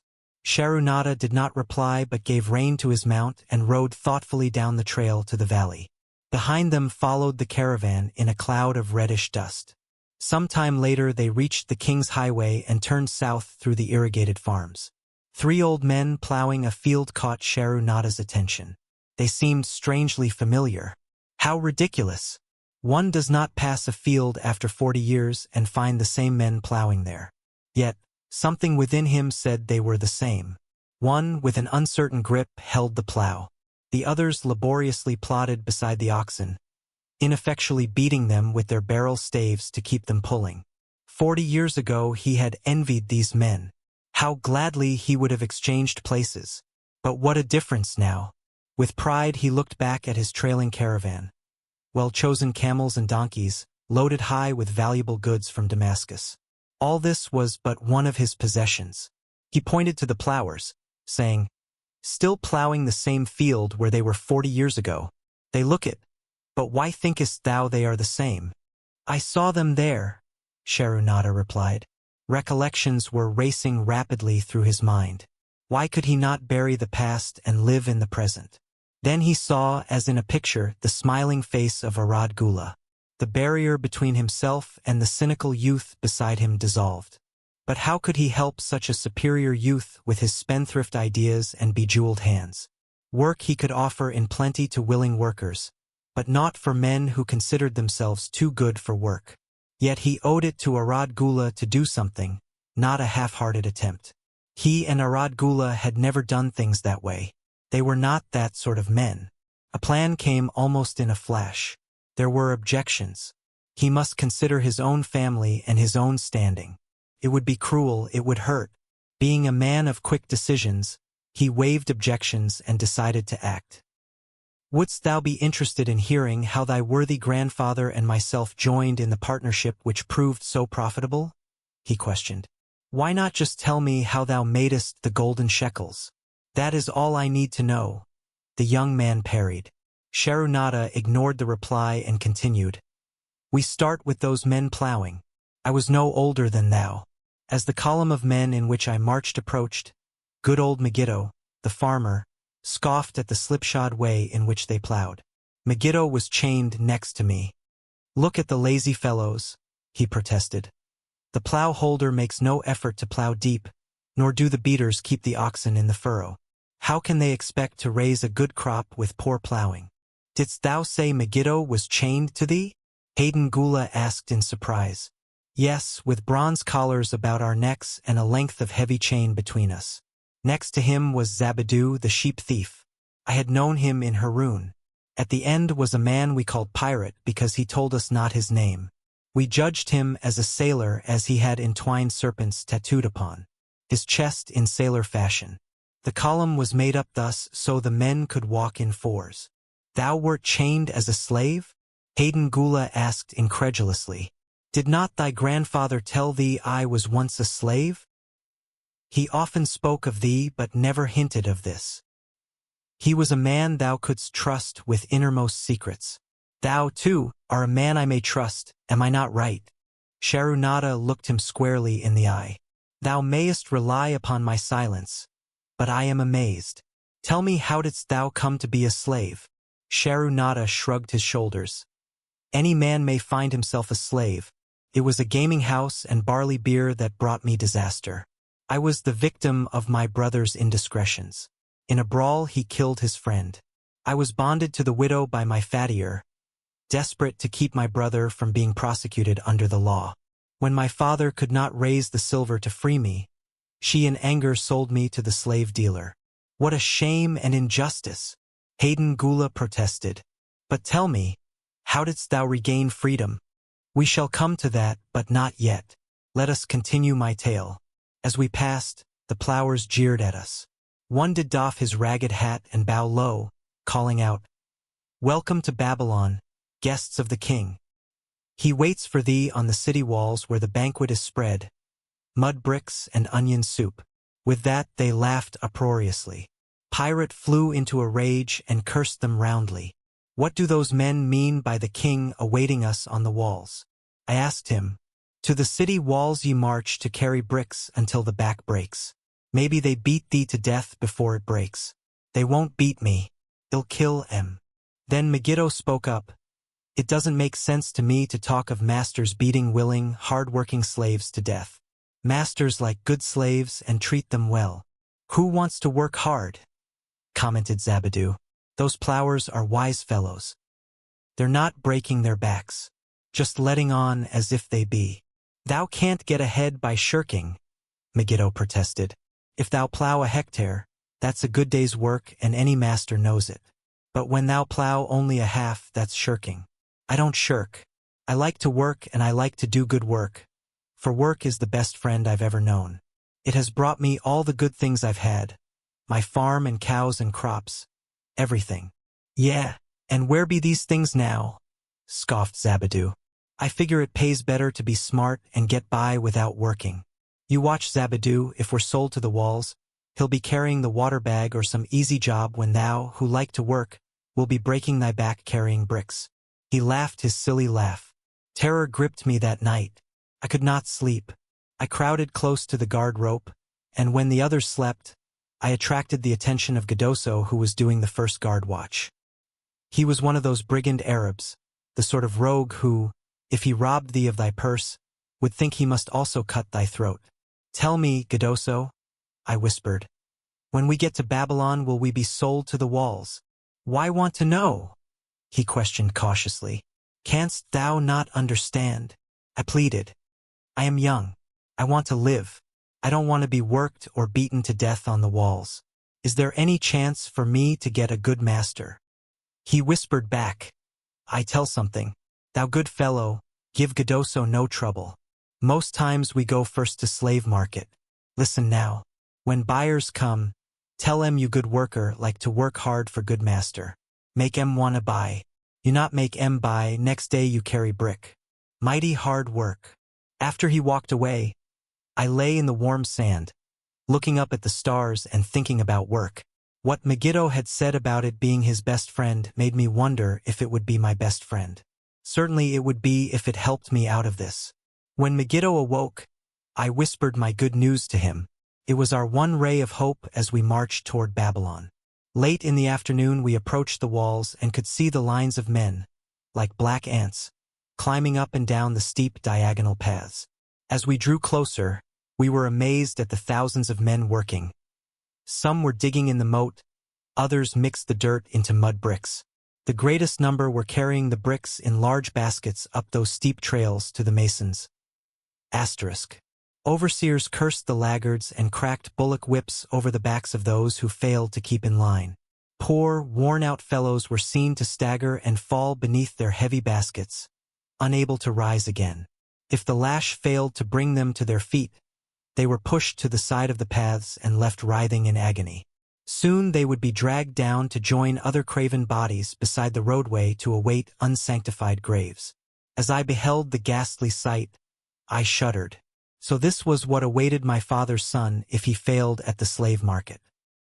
The famous works of ancient Babylon, its walls, temples, hanging gardens and great canals, were built by slave labor, mainly prisoners of war, which explains the inhuman treatment they received. This force of workmen also included many citizens of Babylon and its provinces who had been sold into slavery because of crimes or financial troubles. It was a common custom for men to put themselves, their wives or their children up as a bond to guarantee payment of loans, legal judgments, or other obligations. In case of default, those so bonded were sold into slavery. Gadoso had been right. We were taken through the gates of the city to the slave prison and next morning marched to the pens in the market. Here the rest of the men huddled in fear and only the whips of our guard could keep them moving so the buyers could examine them. Megiddo and myself eagerly talked to every man who permitted us to address him. The slave dealer brought soldiers from the king's guard who shackled Pirate and brutally beat him when he protested. As they led him away, I felt sorry for him. Megiddo felt that we would soon part. When no buyers were near, he talked to me earnestly to impress upon me how valuable work would be to me in the future. Some men hate it. They make it their enemy. Better to treat it like a friend. Make thyself like it. Don't mind because it is hard. If thou thinkest about what a good house thou build, then who cares if the beams are heavy and it is far from the well to carry the water for the plaster? Promise me, boy, if thou get a master, work for him as hard as thou canst. If he does not appreciate all thou do, never mind. Remember, work well done does good to the man who does it. It makes him a better man. He stopped as a burly farmer came to the enclosure and looked at us critically. Megiddo asked about his farm and crops, soon convincing him that he would be a valuable man. After violent bargaining with the slave dealer, the farmer drew a fat purse from beneath his robe, and soon Megiddo had followed his new master out of sight. A few other men were sold during the morning. At noon Gadoso confided to me that the dealer was disgusted and would not stay over another night but would take all who remained at sundown to the king's buyer. I was becoming desperate when a fat, good-natured man walked up to the wall and inquired if there was a baker among us. I approached him saying, "Why should a good baker like thyself seek another baker of inferior ways? Would it not be easier to teach a willing man like myself thy skilled ways? Look at me, I am young, strong, and like to work. Give me a chance and I will do my best to earn gold and silver for thy purse." He was impressed by my willingness and began bargaining with the dealer who had never noticed me since he had bought me but now waxed eloquent on my abilities, good health and good disposition. I felt like a fat ox being sold to a butcher. At last, much to my joy, the deal was closed. I followed my new master away, thinking I was the luckiest man in Babylon. My new home was much to my liking. Nananade, my master, taught me how to grind the barley in the stone bowl that stood in the courtyard, how to build the fire in the oven, and then how to grind very fine the sesame flour for the honey cakes. I had a couch in the shed where his grain was stored. The old slave housekeeper, Svesti, fed me well and was pleased at the way I helped her with the heavy tasks. Here was the chance I had longed for to make myself valuable to my master and, I hoped, to find a way to earn my freedom. I asked Nananade to show me how to knead the bread and to bake. This he did, much pleased at my willingness. Later, when I could do this well, I asked him to show me how to make the honey cakes, and soon I was doing all the baking. My master was glad to be idle, but Svesti shook her head in disapproval. "No work to do is bad for any man," she declared. I felt it was time for me to think of a way by which I might start to earn coins to buy my freedom. As the baking was finished at noon, I thought Nananade would approve if I found profitable employment for the afternoons and might share my earnings with me. Then the thought came to me, why not bake more of the honey cakes and peddle them to hungry men upon the streets of the city? I presented my plan to Nananade this way. "If I can use my afternoons after the baking is finished to earn for thee coins, would it be only fair for thee to share my earnings with me that I might have money of my own to spend for those things which every man desires and needs?" Fair enough, he admitted. When I told him of my plan to peddle our honey cakes, he was well pleased. "Here is what we will do," he suggested. "Thou sellest them at 2 for a penny. Then half of the pennies will be mine to pay for the flour and the honey and the wood to bake them. Of the rest, I shall take half and thou shalt keep half." I was much pleased by his generous offer that I might keep for myself 1/4 of my sales. That night I worked late to make a tray upon which to display them. Nananade gave me one of his worn robes that I might look well, and Svesti helped me patch it and wash it clean. The next day I baked an extra supply of honey cakes. They looked brown and tempting upon the tray as I went along the street, loudly calling my wares. At first no one seemed interested, and I became discouraged. I kept on, and later in the afternoon, as men became hungry, the cakes began to sell and soon my tray was empty. Nananade was well pleased with my success and gladly paid me my share. I was delighted to own pennies. Megiddo had been right when he said a master appreciated good work from his slaves. That night I was so excited over my success I could hardly sleep and tried to figure how much I could earn in a year and how many years would be required to buy my freedom. As I went forth with my tray of cakes every day, I soon found regular customers. One of these was none other than thy grandfather, Arad Gula. He was a rug merchant and sold to the housewives, going from one end of the city the other, accompanied by a donkey loaded high with rugs and a black slave to tend it. He would buy 2 cakes for himself and 2 for his slave, always tarrying to talk with me while they ate them. Thy grandfather said something to me one day that I shall always remember. I like thy cakes, boy, but better still I like the fine enterprise with which thou offerest them. Such spirit can carry thee far on the road to success. But how canst thou understand, Hayden Gula, what such words of encouragement could mean to a slave boy, lonesome in a great city, struggling with all he had in him to find a way out of his humiliation? As the months went by, I continued to add pennies to my purse. It began to have a comforting weight upon my belt. Work was proving to be my best friend, just as Megiddo had said. I was happy, but Svasti was worried. Thy master, I fear to have him spend so much time at the gaming houses, she protested. I was overjoyed one day to meet my friend Megiddo upon the street. He was leading 3 donkeys loaded with vegetables to the market. I am doing mighty well, he said. My master does appreciate my good work, for now I am a foreman. See, he does trust the marketing to me, and also he is sending for my family. Work is helping me to recover from my great trouble. Some day it will help me to buy my freedom and once more own a farm of my own. Time went on, and Nananade became more and more anxious for me to return from selling. He would be waiting when I returned and would eagerly count and divide our money. He would also urge me to seek further markets and increase my sales. Often I went outside the city gates to solicit the overseers of the slaves building the walls. I hated to return to the disagreeable sights, but found the overseers liberal buyers. One day I was surprised to see Zabadu waiting in line to fill his basket with bricks. He was gaunt and bent, and his back was covered with welts and sores from the whips of the overseers. I was sorry for him and handed him a cake which he crushed into his mouth like a hungry animal. Seeing the greedy look in his eyes, I ran before he could grab my tray. Why dost thou work so hard? Arad Gula said to me one day, almost the same question thou asked of me today. Dost thou remember? I told him what Megiddo had said about work and how it was proving to be my best friend. I showed him with pride my wallet of pennies and explained how I was saving them to buy my freedom. When thou art free, what wilt thou do? He inquired. Then, I answered, I intend to become a merchant. At that, he confided in me, something I had never suspected. Thou knowest not that I also am a slave. I am in partnership with my master. Stop, demanded Hayden Gula. I will not listen to lies defaming my grandfather. He was no slave. His eyes blazed in anger. Sharunata remained calm. I honor him for rising above his misfortune and becoming a leading citizen of Damascus. Art thou, his grandson, cast of the same mold? Art thou man enough to face true facts?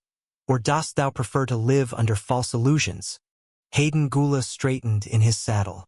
In a voice suppressed with deep emotion he replied, My grandfather was beloved by all. Countless were his good deeds. When the famine came, did not his gold buy grain in Egypt, and did not his caravan bring it to Damascus and distribute it to the people so none would starve? Now thou sayest he was but a despised slave in Babylon. Had he remained a slave in Babylon, then he might well have been despised. But when, through his own efforts, he became a great man in Damascus, the gods indeed condoned his misfortunes and honored him with their respect. Sharunata replied. After telling me that he was a slave, Sharunata continued. He explained how anxious he had been to earn his freedom. Now that he had enough money to buy this, he was much disturbed as to what he should do. He was no longer making good sales and feared to leave the support of his master. I protested his indecision. Cling no longer to thy master. Get once again the feeling of being a free man. Act like a free man and succeed like one. Decide what thou desirest to accomplish, and then work will aid thee to achieve it. He went on his way saying he was glad I had shamed him for his cowardice. One day I went outside the gates again, and was surprised to find a great crowd gathering there. When I asked a man for an explanation, he replied, Hast thou not heard? An escaped slave who murdered one of the king's guards has been brought to justice and will this day be flogged to death for his crime. Even the king himself is to be here. So dense was the crowd about the flogging post, I feared to go near lest my tray of honey cakes be upset. Therefore I climbed up the unfinished wall to see over the heads of the people. I was fortunate in having a view of Nebuchadnezzar himself as he rode by in his golden chariot. Never had I beheld such grandeur, such robes and hangings of gold cloth and velvet. I could not see the flogging, though I could hear the shrieks of the poor slave. I wondered how one so noble as our handsome king could endure to see such suffering. Yet when I saw he was laughing and joking with his nobles, I knew he was cruel and understood why such inhuman tasks were demanded of the slaves building the walls. After the slave was dead, his body was hung upon a pole by a rope attached to his leg so all might see. As the crowd began to thin, I went close. On the hairy chest I saw tattooed 2 entwined serpents. It was Pirate. The next time I met Aradgula, he was a changed man. Full of enthusiasm he greeted me. Behold, the slave thou knewest is now a free man. There was magic in thy words. Already my sales and my profits are increasing. My wife is overjoyed. She was a free woman, the niece of my master. She much desires that we move to a strange city where no man shall know I was once a slave. Thus our children shall be above reproach for their father's misfortune. Work has become my best helper. It has enabled me to recapture my confidence and my skill to sell. Was overjoyed that I had been able, even in a small way, to repay him for the encouragement he had given me. Slave customs in ancient Babylon, though they may seem inconsistent to us, were strictly regulated by law. For example, a slave could own property of any kind, even other slaves upon which his master had no claim. Slaves intermarried freely with non-slaves. Children of free mothers were free. Most of the city merchants were slaves. Many of these were in partnership with their masters and wealthy in their own right. One evening Svesti came to me in deep distress. Thy master is in trouble. I fear for him. Some months ago he lost much at the gaming tables. He pays not the farmer for his grain nor his honey. He pays not the money lender. They are angry and threaten him. Why should we worry over his folly? We are not his keepers, I replied thoughtlessly. Foolish youth, thou understandest not. To the money lender didst he give thy title to secure a loan. Under the law he can claim thee and sell thee. I know not what to do. He is a good master. Why, oh why, should such trouble come upon him? Not were Svesti's fears groundless. While I was doing the baking next morning, the money lender returned with a man he called Sussy. This man looked me over and said I would do. The money lender waited not for my master to return but told Svesti to tell him he had taken me. With only the robe on my back and the purse of pennies hanging safely from my belt, I was hurried away from the unfinished baking. I was whirled away from my dearest hopes as the hurricane snatches the tree from the forest and casts it into the surging sea. Again, a gaming house and barley beer had caused me disaster. Sussy was a blunt, gruff man.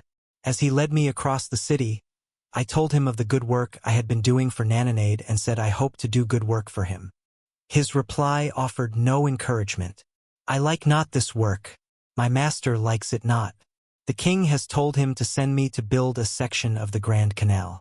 Master tells Sussy to buy more slaves, work hard and finish quick. Bah! How can any man finish a big job quick? Picture a desert with not a tree, just low shrubs and a sun burning with such fury the water in our barrels became so hot we could scarcely drink it. Then picture rows of men, going down into the deep excavation and lugging heavy baskets of dirt up soft, dusty trails from daylight until dark. Picture food served in open troughs from which we helped ourselves like swine. We had no tents, no straw for beds. That was the situation in which I found myself. I buried my wallet in a marked spot, wondering if I would ever dig it up again. At first I worked with good will, but as the months dragged on, I felt my spirit breaking. Then the heat fever took hold of my weary body. I lost my appetite and could scarcely eat the mutton and vegetables. At night I would toss in unhappy wakefulness. In my misery, I wondered if Zabadoo had not the best plan, to shirk and keep his back from being broken in work. Then I recalled my last sight of him and knew his plan was not good. I thought of Pirate with his bitterness and wondered if it might be just as well to fight and kill. The memory of his bleeding body reminded me that his plan was also useless. Then I remembered my last sight of Megiddo. His hands were deeply calloused from hard work, but his heart was light and there was happiness on his face. His was the best plan. Yet I was just as willing to work as Megiddo. He could not have worked harder than I. Why did not my work bring me happiness and success? Was it work that brought Megiddo happiness? Or was happiness and success merely in the laps of the gods? Was I to work the rest of my life without gaining my desires, without happiness and success? All of these questions were jumbled in my mind and I had not an answer. Indeed, I was sorely confused. Several days later, when it seemed that I was at the end of my endurance and my questions still unanswered, Susi sent for me. A messenger had come from my master to take me back to Babylon. I dug up my precious wallet, wrapped myself in the tattered remnants of my robe, and was on my way. As we rode, the same thoughts of a hurricane whirling me hither and thither kept racing through my feverish brain. I seemed to be living the weird words of a chant from my native town of Haroun, besetting a man like a whirlwind, driving him like a storm, whose course no one can foliate, whose destiny no one can foretell. Was I destined to be ever thus punished for I knew not what?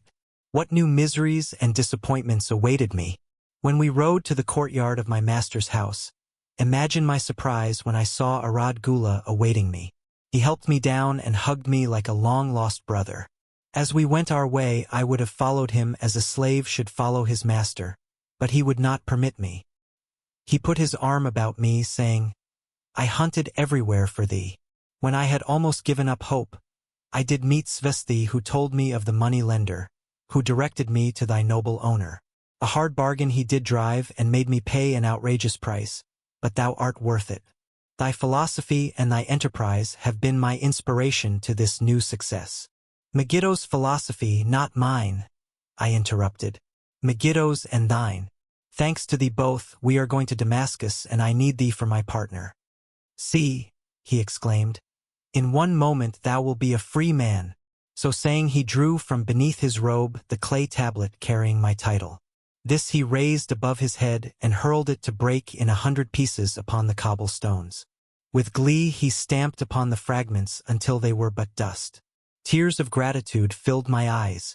I knew I was the luckiest man in Babylon. Work, thou see, by this, in the time of my greatest distress, didst prove to be my best friend. My willingness to work enabled me to escape from being sold to join the slave gangs upon the walls. It also so impressed thy grandfather, he selected me for his partner. Then Hayden Gula questioned, "Was work my grandfather's secret key to the golden shekels?" "It was the only key he had when I first knew him," Sharunata replied. "Thy grandfather enjoyed working. The gods appreciated his efforts and rewarded him liberally." "I begin to see." Hayden Gula was speaking thoughtfully. Work attracted his many friends who admired his industry and the success it brought. Work brought him the honors he enjoyed so much in Damascus. Work brought him all those things I have approved. And I thought work was fit only for slaves. "Life is rich with many pleasures for men to enjoy," Sharunata commented. "Each has its place. I am glad that work is not reserved for slaves.